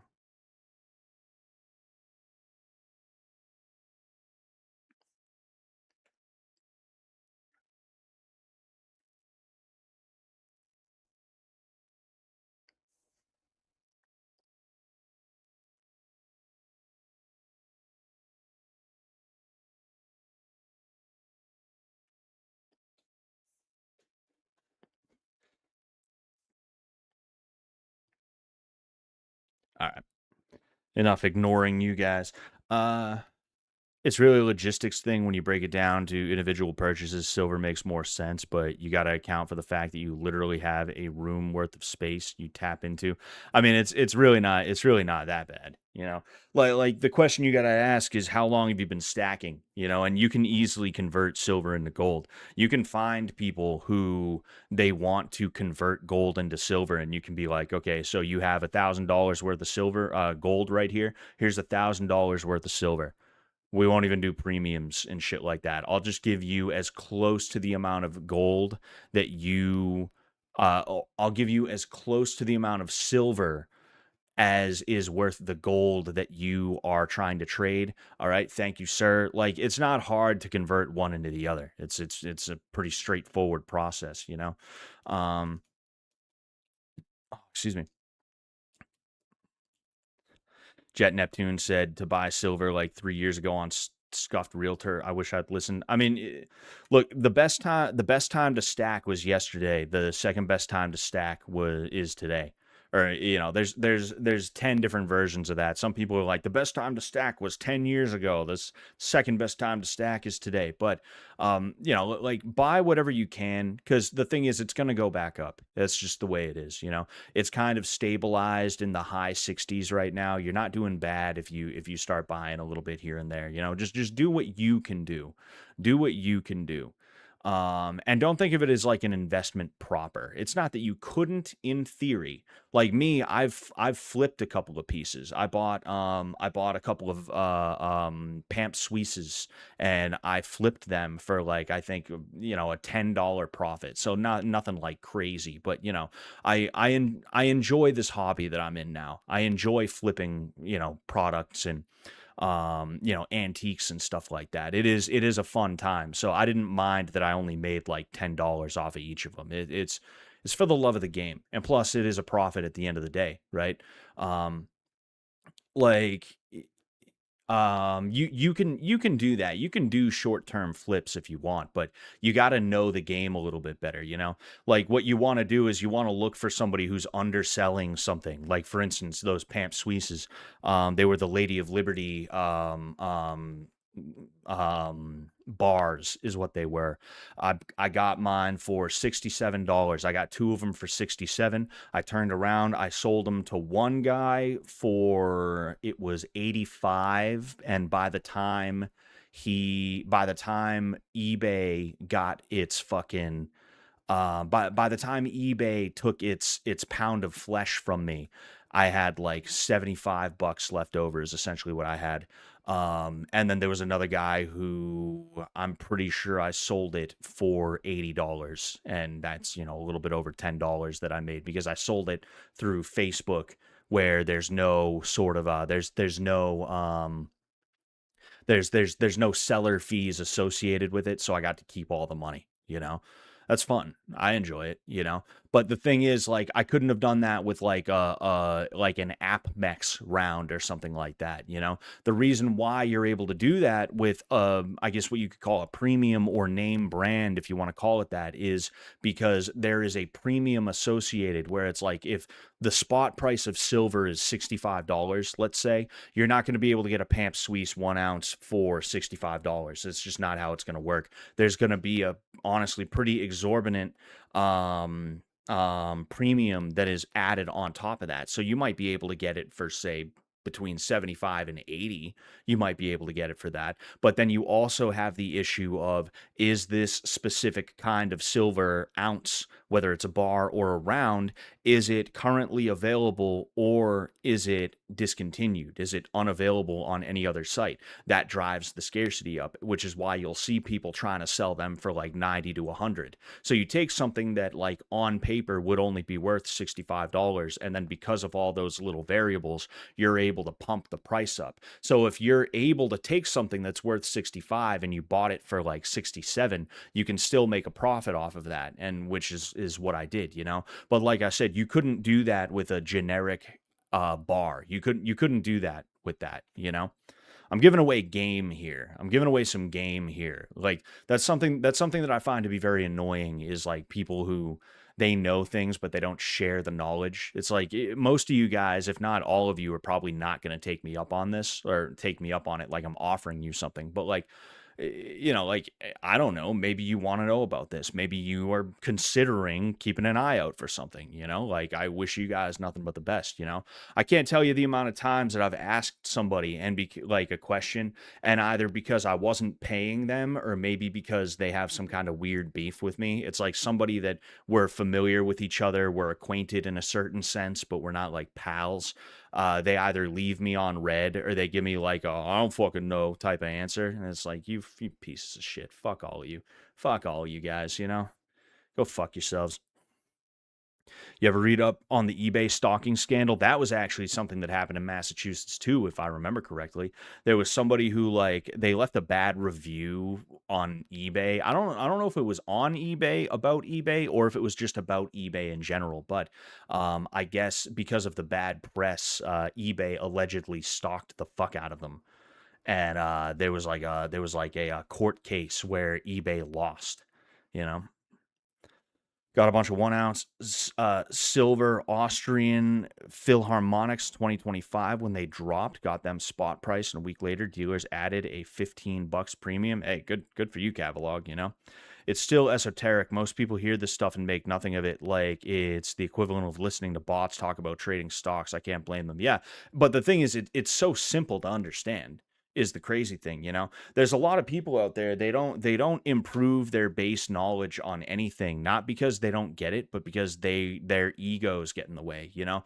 This happens to a lot of people I know, where like if you try to explain something to them, they'll get this ego, and it's a defense mechanism is what it is. You have old people who they're like, I don't know about this technology stuff, right? Because in their mind that excuses them from having to learn something new that they are not like 100% comfortable with. Instead of getting comfortable with it, they're like, I'm not a technology guy. I remember when the library was around, we used to just go to the library. Whatever happened to the library? They go to the library, they get beat up by a bunch of urban youths because those are the only people that go to the library anymore, you know. But and I know plenty of people who are my age or younger who, if you try to explain this stuff to them, they'll be like, all right. Like that's the attitude they have, is like, all right, dude, whatever, man. They have to judge it negatively. They have to scoff at it because when they don't understand something, when they don't get something, instead of just being like, oh, I don't understand, could you explain it in a different way? Or, oh, I don't understand, maybe I should take a closer look at this. They go, oh, I don't understand, this makes me feel weird. I don't like that I feel weird. Maybe if I act like I'm too good for it, I'll start feeling a little bit better about myself, you know? And that happens with so many fucking people. So many fucking people do that kind of thing all the fucking time, you know? It's crazy. I don't know about the eBay stalker. The Craigslist stalker murder was in mass. Yes, I remember that from like 15 or more years ago. I do remember that too. You know, that was insane. My mother still doesn't believe me when it comes to previous metals. When it comes to precious metals, doesn't question it when I buy her a $400 appliance, but still doesn't entirely believe in it. Something really holds people back. Yeah, and it's the ego. It's their ego. You know, is what it is. A lot of people, to most people, and this is a very goyish sort of attitude that it's a very goyish attitude to have, but a lot of people are held back specifically and only because their egos won't allow them to learn something new. It won't allow them to do something new, you know? And it's crazy. And that's one of the reasons I'm so sick of people, you know? I keep getting into arguments with people. Not like shouting match arguments, but like I told you guys about that guy at my work who like he fucking sucks and he's annoying. And I figured out a lot of people don't actually like that guy. A lot of people are like, I fucking hate that guy, you know? Um, don't get me wrong. I'm gonna do my job when it comes down to it. If he gets in trouble, I'm gonna advocate for him, and I'm gonna try and lessen the damage to whatever extent I can. Right. But like this guy is like dead to me in a certain sense where it's like when it comes like socially, I don't want to be around you. Please stay away from me. I'm not even going to say hello to you in the morning anymore. I really like you offended me to that level, you know? I told you guys the story about that guy. On Wednesday, I was at work and there was this person, it was this, you know, like middle-aged woman who she had spiky dyed hair and stuff like that, you know. A girl's girl, I guess you could say, is what I would assume she was. But um yeah, like I put something somewhere and I didn't know that she didn't want it there. She was somebody who like she had to do some work in a certain area and because of that she likes it to be kept very spotless and I had no clue that she didn't want that thing there. So it was a rack. It was a rack that I was going to put a bunch of stuff on because we had an extra rack laying around and we had some space to put it and I figured, "Hey, I have all this stuff that I need to put on a rack. I might as well put it there." I round the corner as I'm coming back to put more stuff on this rack, and she's looking at it, and she looks at me and she's like, is this staying here? She says it like that. And I was like, I mean, I planned on it, yeah, you know. And she's like, for how long? Was it gonna get moved at some point? Again, like really fucking rude and like inquisitive, as if like she's my fucking boss, and she's not. And I was like, well, I mean, I was gonna keep it there. And she's like, no, it can't stay there. You have to move it. And I was just like, whoa, all right, well, I can move it, but you could have said that a little bit nicer. And then instead of being like, oh, you know what? Yeah, my bad. Maybe I could have said that a little nicer. She starts trying to like defend the way she said it. And I did what I do whenever a woman tries to have a shouting match with me. I just kept talking over her. I was just like, yeah, okay, yeah, okay, yeah, okay, yeah, okay, yeah, okay, yeah, okay. That's one of the best things you can do if a woman's trying to have a shouting match with you is to just be like, yeah, okay, all right, yep, sure, okay, yep, all right, okay, yep, all right, okay, okay, yep, okay, okay, yep, okay. Just keep on fucking doing that because it disarms the fuck out of them and it doesn't escalate, right? It's one of those situations where if it escalates, it's literally just because she decided she's gonna like go fucking overboard. There's nothing for you. You're not even giving her anything, and it works for everybody. But this is the thing that I tend to do with women specifically because with a man, you have a lot more options a lot of the time. There's a lot more options that you have with a man. With a woman, there's usually less options that you're really allowed to get away with, right? Um, she just kept trying to run her mouth, and I just kept going, yeah, okay, yeah, okay, yeah, okay, you know? And I'm telling this story because it's just like it's just the theme that has been going on all summer, which is like I do nothing wrong, or if I did something wrong, it was a complete accident and a misunderstanding, and nobody and nothing got hurt or damaged. But like somebody, because I don't know, they just decided they want to be the arbiter of like what's right and wrong. They come at my throat. They come on my throat. They come down. They come right down. They come right down on my throat is what they do, you know? And it's like holy fucking hell, dude. People don't know how to talk to each other. You know, that's again, that's why I want to work on that video about autism, and I'm slowly starting to get to a point where I can kind of put together a final product. I have a bunch of bullet points I might read them out to you because I kind of want to read them out to make sure that they sound good and also give you guys a sneak peek, but I'm not sure if I'm actually going to do that. I do feel that that's probably not like the greatest idea to do in terms of like entertainment. Not that I'm here being Mr. Entertainer or anything like that. We're just shooting the shit about whatever, you know? You aren't supposed to mention that here, dude. The fuck? Oh, Sam feels the same way about you, Scott, says hi, Ecuador. Yeah, that's what he does. When I send him a message, he just sends me a message back that says, yeah, okay, yeah, okay, yeah, okay, yeah, okay, yeah, okay. Like it fills the whole message bubble. He maxes out the message bubble with just yeah, okay, yeah, okay, yeah, okay, yeah, okay, yeah, okay. I'm like, hey Sam, it's been a minute. I was thinking about you. How are you doing? Is everything good? Yeah, okay, yeah, okay, yeah, okay, yeah, okay, yeah, okay. I put platinum and gold charms on my mother's wrist. It's worth like 400% now. Damn, good for you, Zachary. You know, good for you, man. Maybe, but the thing is, with my parents, I don't want to have to buy them fucking silver and gold. That's not what I'm trying to do. You know, they should buy their own because they have a lot more money than I do, and they have a paid off house. You know, it's crazy the amount of money my parents are getting per month, and they're not like executive level people or anything like that. It's because they don't have to pay off a house anymore. Their house has been paid off for like the better part of a decade, I believe it was. Um, excuse me, and it's like my mom is still like, no, I need money from you for this or that or the other thing because she's just like nervous about money. And it's like when I try to help her to like manage her money a little bit better, they're like, no, gee, I didn't know I have a gay son. I didn't know my son was fucking gay. What do you mean investing? What's that? Some kind of weird gay sex thing? It's like, holy shit, dude. Um, As soon as I do that, they go, "You're too cute for me to be mad at you." Long and tickle my belly, and I laugh and roll on the floor. That's a good move, Hi Ecuador. That's a good move, Hi Ecuador. You can put charms on your own wrist, Scott. Never doubt yourself. I'm gonna get an Alex and Ani bracelet. Is what I'm gonna get, man. I tried turning my inner circle onto metals, and all it boiled down to was if the world ends, who will want it? LOL. And they just can't grasp its head wrecking. Oh yeah, you know.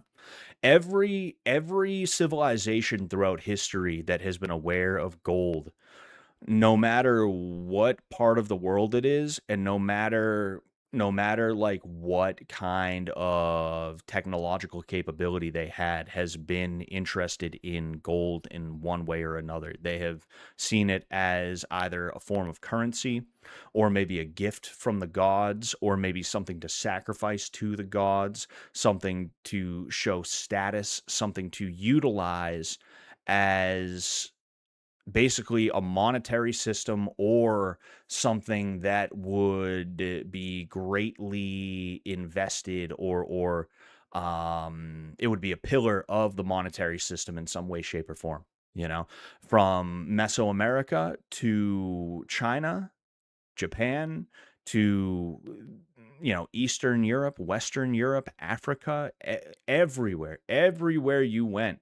If they were aware of gold, if they had gold, it was the most valuable thing that you could get in the society, or one of the most valuable things you could get in the society. So the idea that if civilization collapsed, it's like, we're not going to go back to the Stone Age. That's not how it's going to work. We aren't even going to regress back to like the Iron Age, or whatever age came before the space age, the nuclear age, the whatever age, whatever age we're in now. We're not going to regress back to that age. We're still going to be in the space age. It's just we're going to be too fucked up to go to space, is all that's going to happen. If you think that gold and silver is not going to be like useful, it's like, no, that's not how it's going to work.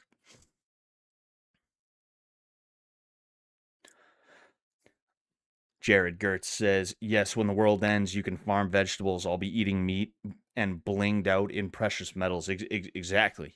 Exactly. Got to get that iced out. Irish people were into cows, you should just keep a full-grown cow in your apartment and call it an investment, Scott. Hell yeah, Befálam tú na céad bobáine. That's a flowery way to say that you love somebody in Ireland, and not in Ireland, but in Irish, it's like a flowery way of saying like how much you love somebody, and it has to do with cows. It's I love you more than 100 cows. Fucking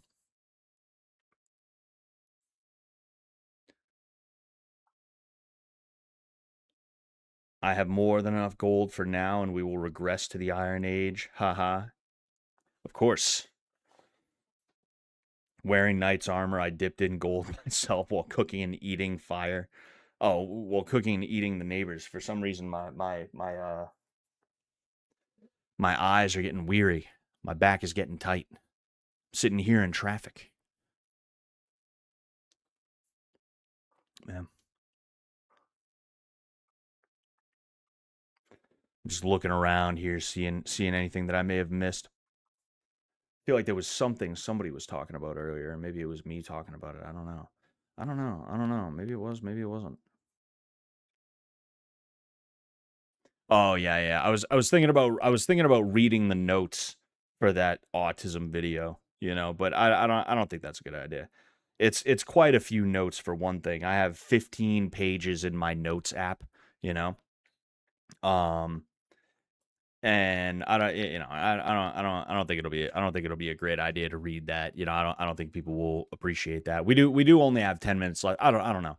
I don't know. Maybe to scare all you guys off, I'll say fuck it and I'll read them. I'll read it off at the end when we hit the 2 hour mark. We'll go from 13 viewers to like 2 by the end of that. Covering myself in blue ink from Bic pens and running around naked with a stick since since I don't have woad. I mean, hey, country boys make do. Country boys make do, Man. Sorry, I am losing steam here just a little bit. Speaking of pens, I have fountain pens now. I'm really excited about these. I had some fountain pens back when I was in high school, and they're so fun to write with. They're like disposable fountain pens, and I was like, you know what? I want some fucking fountain pens to write with, bro. I want some fucking fountain pens to write with. Oh, excuse me, jeez. I'm trying to like I'm trying to think if there's any announcements to make, but there's like literally nothing going on. That's kind of the issue. That's kind of the problem. I'll figure out what's going on. Scott, we need to lock in. We do need to lock in. We gotta lock back in. Gotta lock in here. It's Friday. I have a fucking drink, Scott. For fuck's sake, nah. I go through phases where I want to drink and phases where I don't want to drink. And when I don't want to drink, I really don't want to fucking drink. So I'm like, nah. And it's one of those phases. It's one of those phases. Nobody ever considers going full Avatar when the world ends, just painting yourself blue and fucking off to the trees. It's viable and no one will change my mind. Yeah, I mean, it'd definitely be more viable if the system was to collapse, Nowadays, if you do that kind of thing, you'll get treated like Ruby Ridge, They love doing that type of shit. Is between ballpoint and glass pens is my favorite. I've never had a glass pen. Maybe I should get a glass pen with like an ink thing and I can dip and fucking Scott, how do you feel about the Seattle judge trying to stop Kalshi? They're afraid because they're getting popular. I mean, it's tough for me to ever support the government trying to ban something, but also there's things that I wouldn't cry if they did get banned or heavily regulated. And those gambling things, I would say, are definitely I would say those gambling things are definitely one of those things that I would not cry if they got regulated. You see, like if you understand the history of sports betting or just betting on anything, if you understand the history of the lottery in America, you realize that the only reason the lottery and the only reason a lot of these institutions for gambling were set up were because the government was mad that your neighborhood bookie was taking action that they would not be able to tax. That's literally the only thing. That's what the numbers game is. I always wondered, you listen to bookies talk about their numbers racket and stuff like that. The numbers racket was basically just fucking Powerball, to my understanding. To my understanding. Maybe I read wrong or got something wrong, right? But like to my understanding, the numbers was literally just what we now call the lottery, where like it's literally just a fucking raffle where you get, if you win, you get the pot that all the people in the neighborhood put like a couple of bucks into and stuff like that. And that's what bookies did, was like they did sports betting. They did, other types of betting, I would assume, but it was probably mainly sports betting.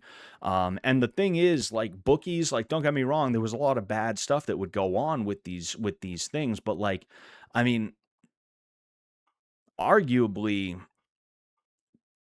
it's about the same when you think about certain things. A bookie wouldn't let you like that's one of the myths, is that bookies would just consistently, constantly take bets knowing that you would like have to give up your house or something like that. Your neighborhood bookie more often than not would have been like, "No, dude, I think you have a problem. You're a degenerate gambler and you got to knock that shit off. I'm not taking bets from you anymore."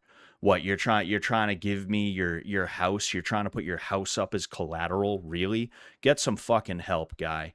Get out of my face. Like that type of thing would happen back when it was like street guys doing numbers rackets and sports betting, being bookies and everything like that. You don't have that with Kalshi. You don't have that with DraftKings or anything like that. I mean, I'm sure you can't literally put your house up for like, for collateral or anything like that, but like they will let you bet the house. They're totally fine with that. They like, there is no, oh no, we got to stop this guy. He's ruining his life. And like, we're not even going to be able to collect from the guy or anything like that. Everything's up front in the first place, And it's like, uh, you know, I'd rather, if I was gonna be a degenerate gambler, I'd rather have a dude that I grew up with who at some point is gonna be like, "Yo, Scott, you gotta fucking stop this, dude. You're ruining your life. You got a wife, you got kids.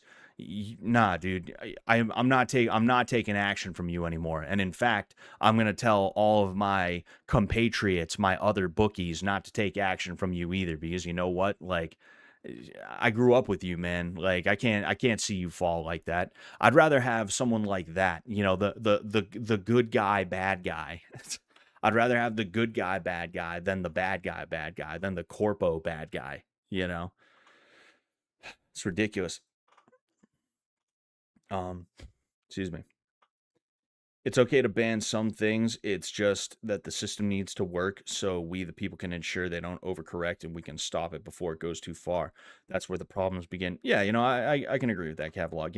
Like I err on the I define myself as a libertarian traditionalist, which is like, that's like people who are like, I'm an anarcho syndicalist.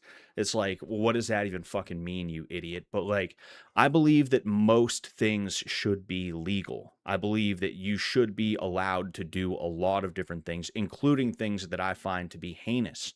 Um, I would not cry if certain things got banned, like for instance abortion, but also like I think what's important is that we raise children, we raise generations with a healthy understanding of right and wrong, so that like even if abortions are legal, it's like you have to be stupid or like genuinely like the worst kind of person to get an abortion, which I mean, those are the kinds of people that get abortions right now anyway, right? But um what I mean is like it's up to us to make sure that people do not want to get abortions in the first place, because even if abortions are legal, if we don't raise people right, if we don't do enough to make sure that people have a healthy relationship with themselves and the world around them and other people, they're just going to vote to legalize abortion at some point anyway, right?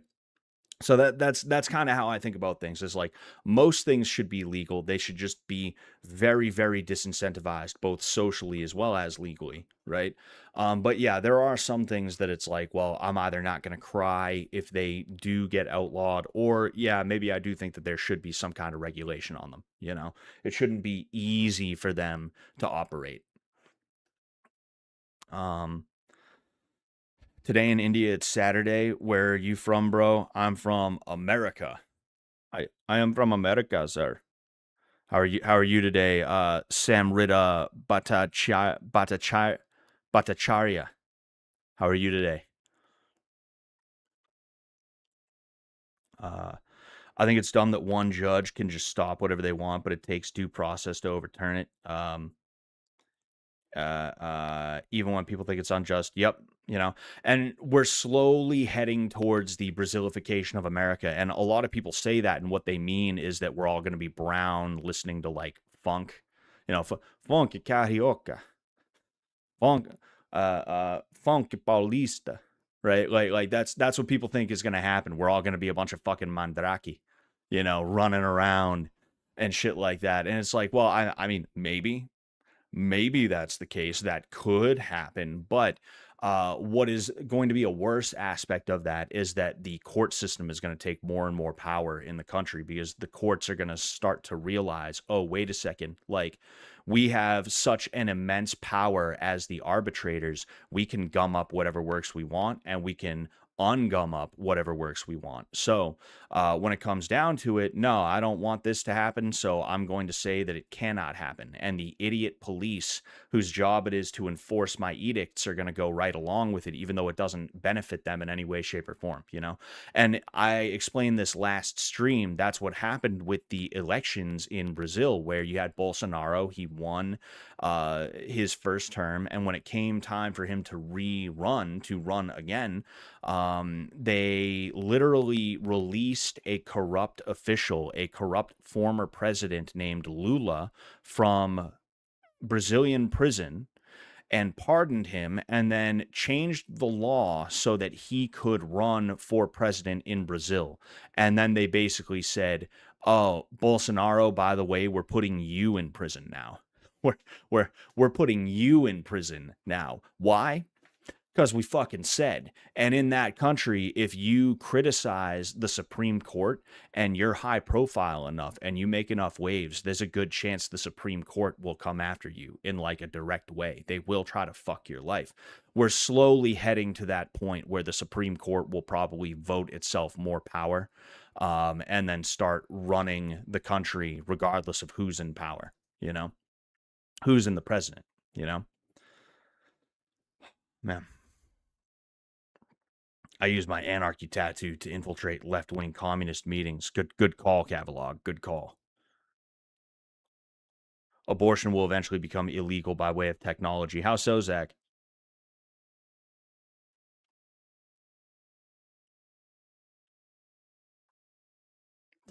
There was a Food Not Bombs group in my town that blocked me for saying their food looked like shit. I'm sure it did. Lefties can't cook.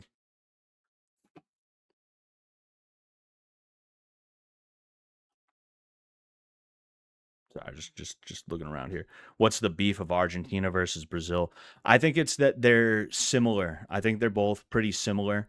But Argentina, I've said it before, is like the France of South America, where the French are they're very stuck up. They're very particular. They're very arrogant. Just culturally, they're very arrogant people. Brazilians, don't get me wrong, they can be pretty arrogant.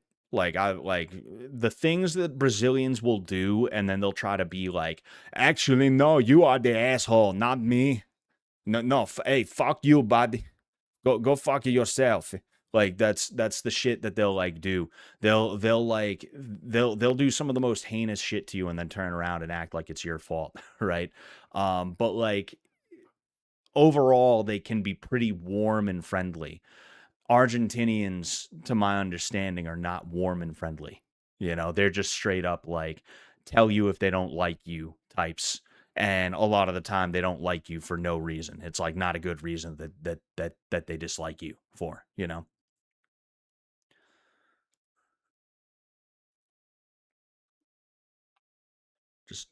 Just looking around here. It is about time that I get out of here. I'll head out in a minute or two. I'll see if anybody has anything they want to say before then though.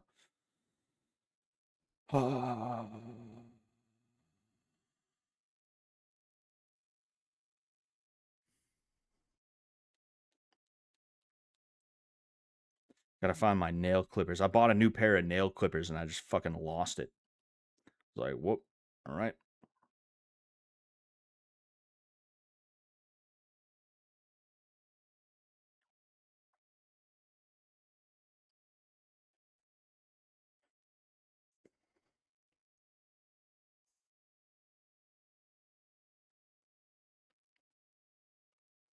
Oos, Ironmorn.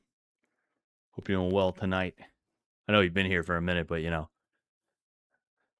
cornmeal supports the white imperialist system, bro. Uh-oh. When you can remove a fetus from a mother without damaging their body, the consensus automatically prioritizes retrieval necessarily.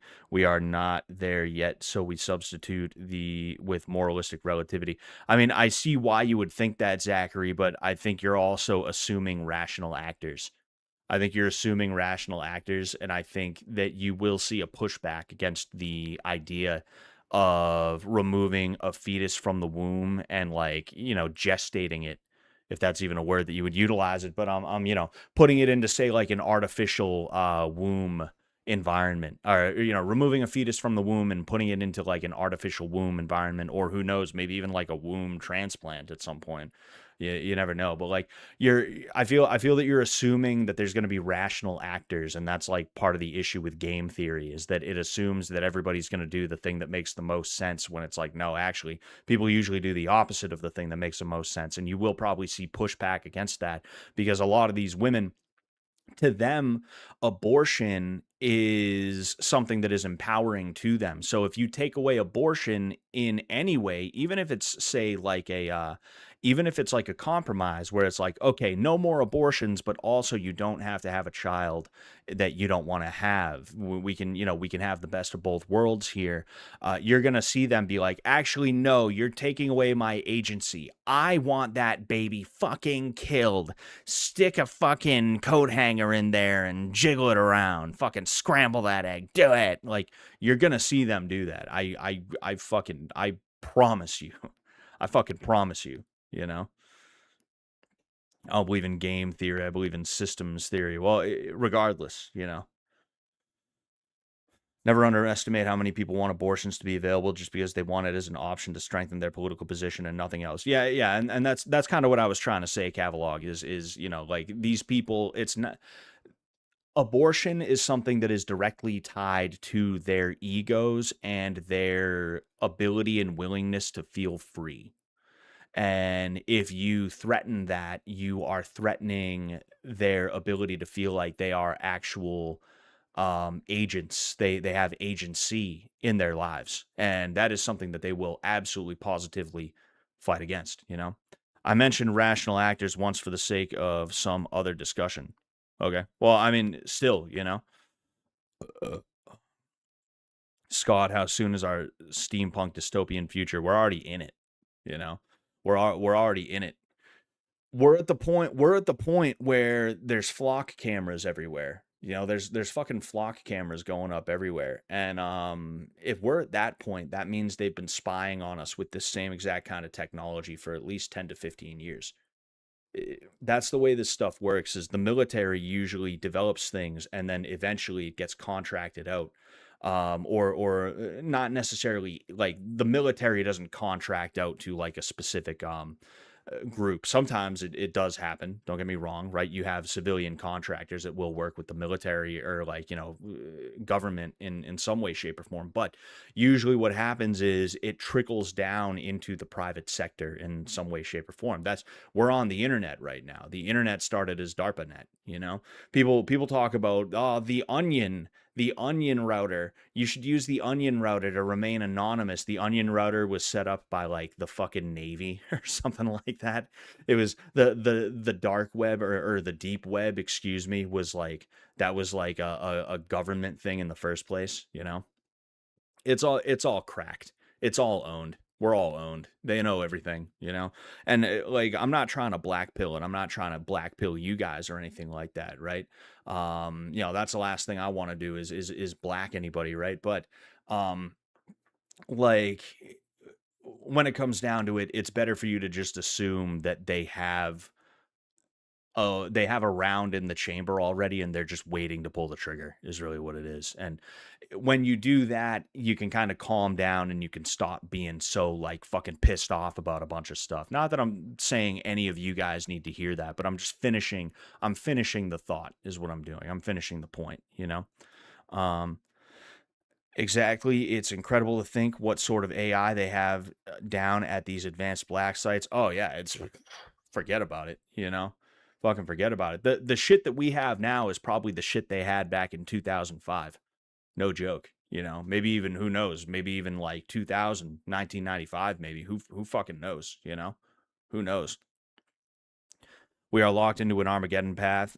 I think only Jesus can save us. Yeah, pretty much. Pretty much, you know. But then again, you never know. You never know. The last thing you want to do is assume that the situation's hopeless, right? There are certain things that you should probably concede just to keep yourself from wasting time being angry about something that you know you cannot change. But the situation itself, I don't think is hopeless, hopeless. You know, I do think that there's still plenty of fight left. I think there's plenty of things that could be done, you know, and you can do your thing. On an individual level, the fact that they can do that if they want, is what emboldens and strengthens them and their position. Basically, yeah, exactly. It's a power grab. Flock coming down, Axion going up. What's Axion? Is that a is that another like a flock type of thing? You know? Assume the situation's hopeless, keep going anyway. Oh yeah, because and you know, this is something Jet said at one point. He said like, look, you got two choices. You can kill yourself or you can keep going. And I don't think killing yourself is ever worth it, you know? Trust me, I've had that thought, you know. Not about the world itself. Like the world itself is like the world, you know. It's real easy to live your life and not pay attention to any of this shit. It's actually really fucking easy, you know. So many people do it every day. And if you just got off Instagram and Facebook and other social media platforms and you didn't spend a ton of time on your phone doing like social media or internet shit, if the only time you used your phone was to check text messages and emails and then play like mobile games, right? Um, you would find that the ignorance quickly becomes bliss, right? But like just individual things in my life over the last like few years, not fish tank, of course. I know that that's where 4chan's gonna go right to. That's where the FTL guys are gonna go right to. They're gonna be like, dude, Scott was thinking of fucking killing himself after Jet didn't hit him up. I know that's the thing they're gonna say, but like I'm just being honest about like my psyche, you know. I have thought over the last like 3 or so years, like, I don't know, man, like maybe I should just pack it in. There's been some shit that's happened. There's been different revelations that I've come to about like where my life is and where my life's going if I stay on this path. And the thing that keeps me from doing it is knowing that, like, for one thing, life is such a crazy thing where, like, you never know. You could wake up and hit the lottery and never have to worry about money again. You could bump into somebody and they're like a Hollywood talent scout and they're like, you know, you got the look that we're looking for this part in this movie. Why don't you come down and why don't you audition, read a couple of lines? I think you're gonna get it because you know what? We're really looking for someone who looks the part and you look the part. Like you never know what's gonna happen. Good and bad things are going to happen to you every single day. And sometimes those good things are going to be really fucking good things, you know? So there's that. And then also the understanding that, like, well, you know, if I went through with it, you know, and I was like, that Lindsay Clancy chick, she obviously, from my point of view, was faking the suicide attempt. She superficially cut her wrists and her neck, and she jumped out of a second story window, which, like, everybody knows a second story fall is not going to fucking kill you like that. She ended up paralyzed from the waist down. The idea of like I jump off of a high place but it's not high enough and now I'm paralyzed from the waist, or like even worse, the neck or the chest down. It's like that's what Jet said. He was like, it's not worth it risking being trapped in your body for the rest of your life. It's not worth it to do that. You know, like you don't want to do that kind of thing. You know, they're talking flock cam positions, can never type properly on fucking YouTube. Oh yeah, you know. Scott, you don't remember the stream you did with a gun to your head, calling Jet repeatedly in your underwear and chugging wine? I know you took it down right after, but come on, man. Yeah, I shaved my head and it was painted red. I had it painted red, and he just wasn't picking up. He just wasn't picking up. I don't know what his problem was, dude. Man. Oh, meant Axon. Sorry, that's the company that makes police body cameras. They're taking flock cams places because people don't recognize them and uh, like people don't recognize them like they do flock. Exact same thing though. Oh yeah, exactly. Exactly, you know. Oh man. You can't give the police that kind of power, man, you know. Bottom line. Bottom line. You can't do it. You can't fucking do it, you know. There's a girl that I went to high school with who is dead allegedly because she was groomed by multiple police officers allegedly, and one of the cops at the time, they thought that one of the cops got her pregnant, and he allegedly showed up and strangled her and made it look like a suicide. For a couple of years, I've talked about this story before. You know, I've talked about this story before, but for a couple of years it was called a suicide, but the federales got involved, and you know, there's now charges against the cop, one of the cops that was involved, and allegedly, one of the cops that was allegedly involved, and you know, it's like those are the kinds of guys that I want to have access to a camera that knows like my whereabouts and all of my information and everything like that just from reading my license plate. No. I'm all set, you know. And the thing is, you don't know who a bad cop is until he gets caught doing a bad thing. One of the cops that was allegedly involved in the grooming of this girl who I knew, who I was like friends with. I was friendly with her. We weren't like best pals, but we would talk occasionally, right? Um, the owner of my gym introduced me to this cop that was allegedly involved, and he said, "This is one of the good cops in town. You can trust this guy. He's one of the good ones." One of the good cops in my town was allegedly involved in grooming a 15-year-old girl who would later be allegedly murdered by one of the other cops that was allegedly involved in that grooming scandal, you know? And it's crazy, you know? So no, like whether it's my hometown or whether it's not, I don't want any cop having access to that kind of shit, you know? No. And if I get a letter in the mail saying, "Oh, we caught you speeding. This is Flock headquarters. We caught you speeding. Pay $50 to this or that." I don't know if I'm paying that $50. I don't think I'm doing that. I think I'm probably just going to ignore it if I'm being honest with you. And I'm curious what'll happen because the thing is, they will if it gets pushed far enough, those cameras probably will be found to be unconstitutional on some level, and because of that, they won't be able to use them for certain things such as traffic stops and speed enforcement and other stuff like that. It would not surprise me if we see something like that in the future, and because of that, they probably don't want to take a chance on trying to enforce it too hard. They'll probably send one or two little like, hey, you owe $50 to the state of Massachusetts or whatever, but like they probably won't send any more. They probably won't enforce it in any real way. You know, it wouldn't surprise me. um yeah, police immediately started using Flock to stalk their exes. Yeah, you got to think about the kind of person who becomes a police officer. It's very rarely ever the guy who's doing it for an altruistic reason. At best, it's somebody who is like, well, I don't have anything else going on, and you know what? Like, I think I'd be a good cop, and you know, maybe I could help protect people. That's like at best what you're usually getting.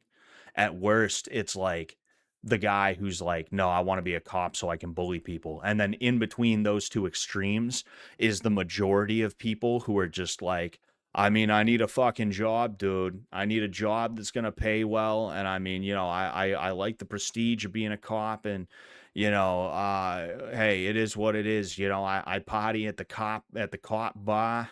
at the cop bar. And I party at the bar with all the cops at it. You know, we got stadies that come around. We got you know, dudes from a bunch of different departments, bro. Fucking, it's a good time, kid. You know, it's like holy fuck. Here in Ireland, when our police received the EU-wide digital database to look people up, they immediately just began stalking and raping women up and down the country. Not surprising. Not surprising. You know. Um, Scott, you don't have much going on, and you've said on stream you think you'd be a good cop. I think you's a cop, my son. Nah, you, nah, you're not a fucking cop. Trying to quote The Departed, dude. No, like I'd be a bad cop precisely because I'd be a good cop. I'd be the kind of cop that if I pull you over and I ask to search your vehicle and you say no, I'm not going to use that refusal as like some kind of evidence to try and like pressure you. You know, I'm going to be like, well, I mean, hey, that's well within your Fourth Amendment right. Here's your ID back. I stopped you because you were going 56 and a 55. You know, I'm going to be honest with you. I don't even think I'm going to give you a ticket. It was 1 mile over the speed limit. Get the fuck out of here, guy. Just, you know, mind the speed limit. Have a good night. Like, that's the kind of cop that I would probably end up being. And because of that, like, that's not what a cop usually, that's not what a cop, or that's not going to make you popular at the, it's not going to make you popular at the precinct is what I'm talking about. You know, you're going to get talked to by some of the higher ups, you know, your sergeant or whoever, and they're going to be like, why are you letting so many people go? You're asking them to search, and when they say no, you're just like, nah, or like, okay, go ahead. Nah, you can't be doing that, dude. You gotta pressure them more, dude. Like, I guarantee you that's what would happen. I would basically be making career limiting moves, even though they're the right thing to do. The right thing to do is often a career limiting move because people are sinful. They're evil. Maybe not evil, but they're ignorant. And that ignorance leads to a lot of evil, you know? 1 mile over the speed limit. Fuck you, pig. Says orangutan lover. 1939. Yes, sir. Paul Blart with nods and bear spray, cornering Steve with his purpose-built AR because he parked in a place he usually doesn't. Yeah, man. Scotty Coppers. Holy fuck, man. Scotty Coppers in the car tonight.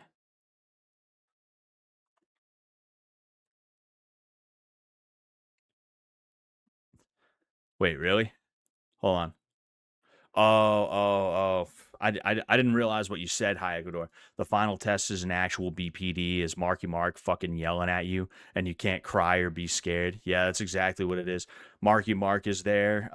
Charlie Sheen's dad is sitting next to him. Man.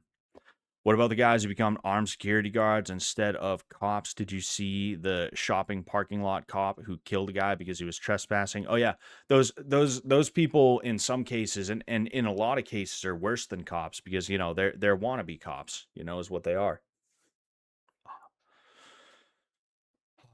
Man,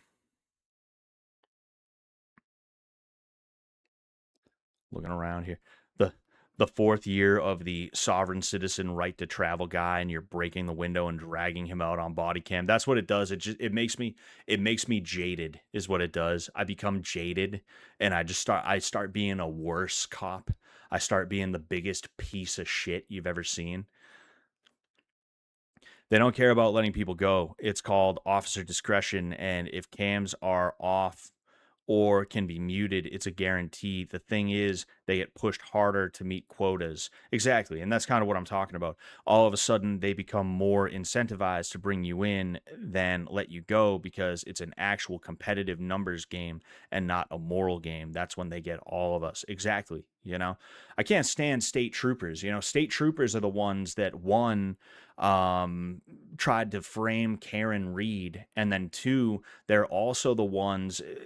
My understanding of it, I could actually be wrong about this, but my understanding of it is that the Mass State Police, they handled like the investigation to see like if there was any weird bullshit going on between the police department and that girl that I knew, you know. And they came back and they were like, nah, it's all Gucci. Everything's above board.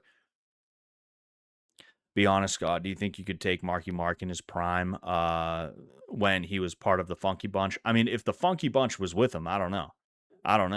You know? I mean, luckily for me, I'm not Vietnamese, so it all works out. Can't wait for the Midwest Safety Officer Sullivan episode. That's going to be good. Scott's just jealous of the state trooper uniform. He wants to wear the big hat and the gay boots, the kinky boots. Yeah, that's exactly what I want.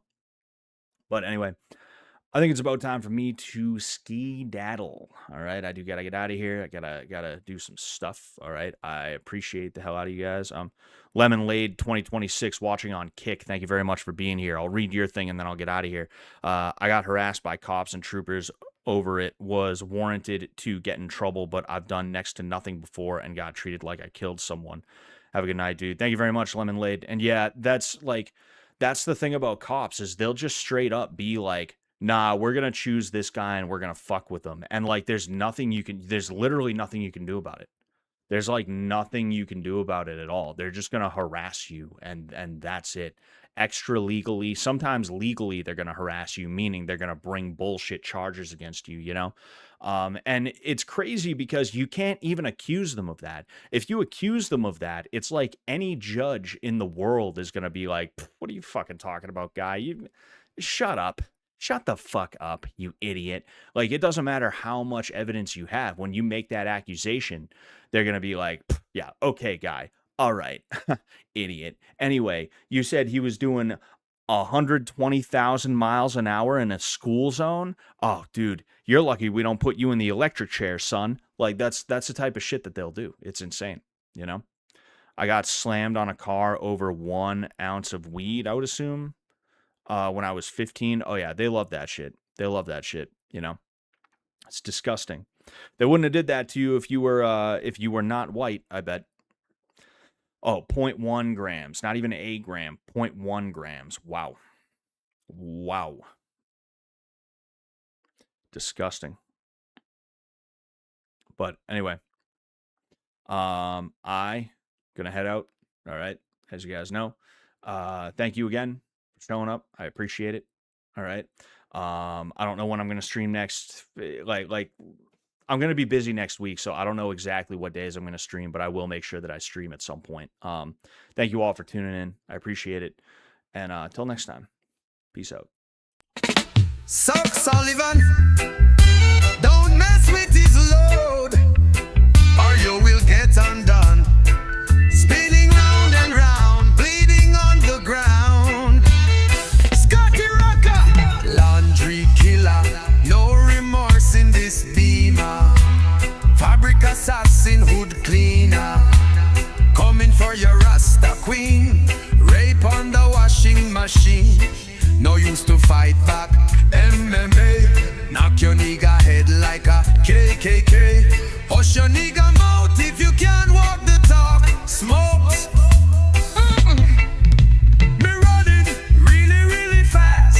Ginger eye round the back of me black ass, chasing me like a devil, pot belly of the beast, calling me a dickhead, there is no resist, closing inch by inch, got me in a pinch, modern day Scotty rock a laundry lynch.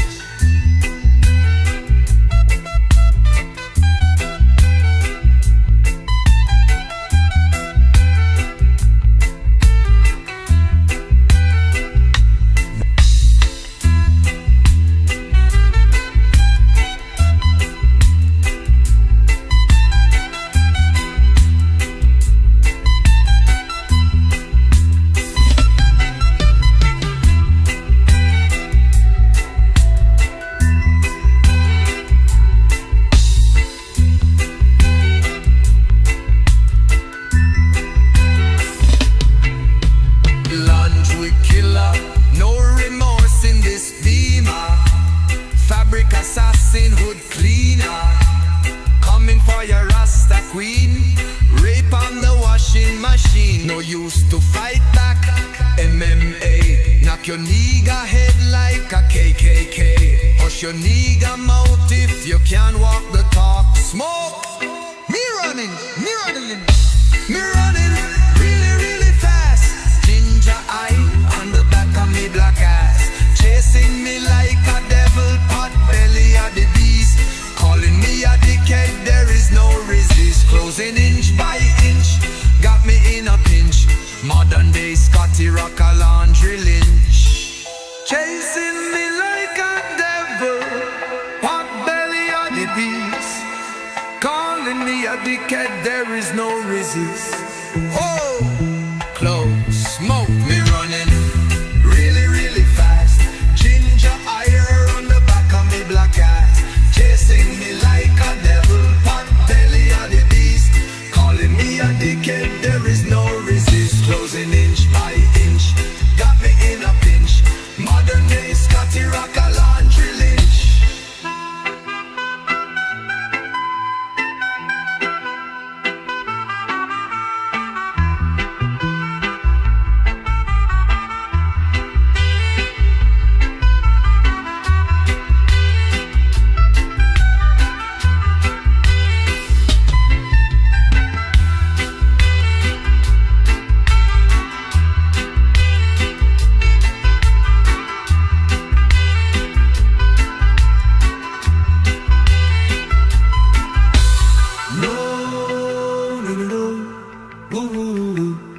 Or you will get turned up. No, no, no, no.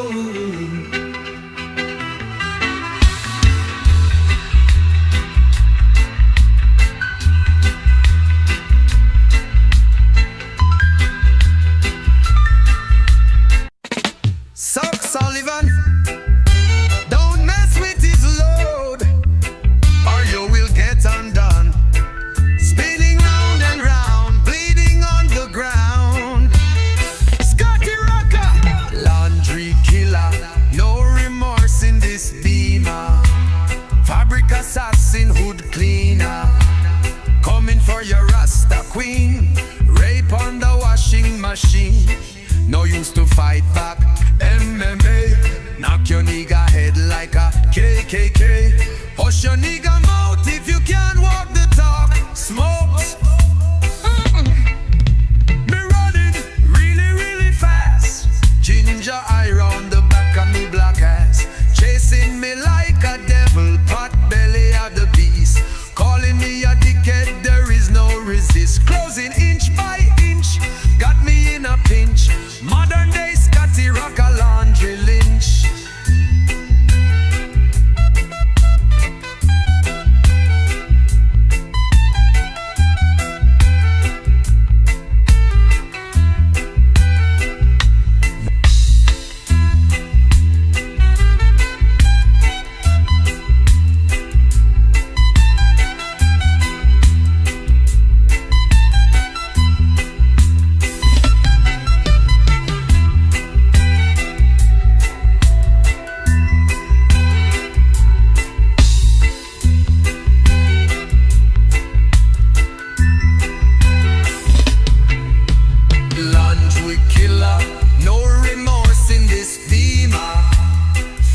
Assassin, hood cleaner, coming for your Rasta queen.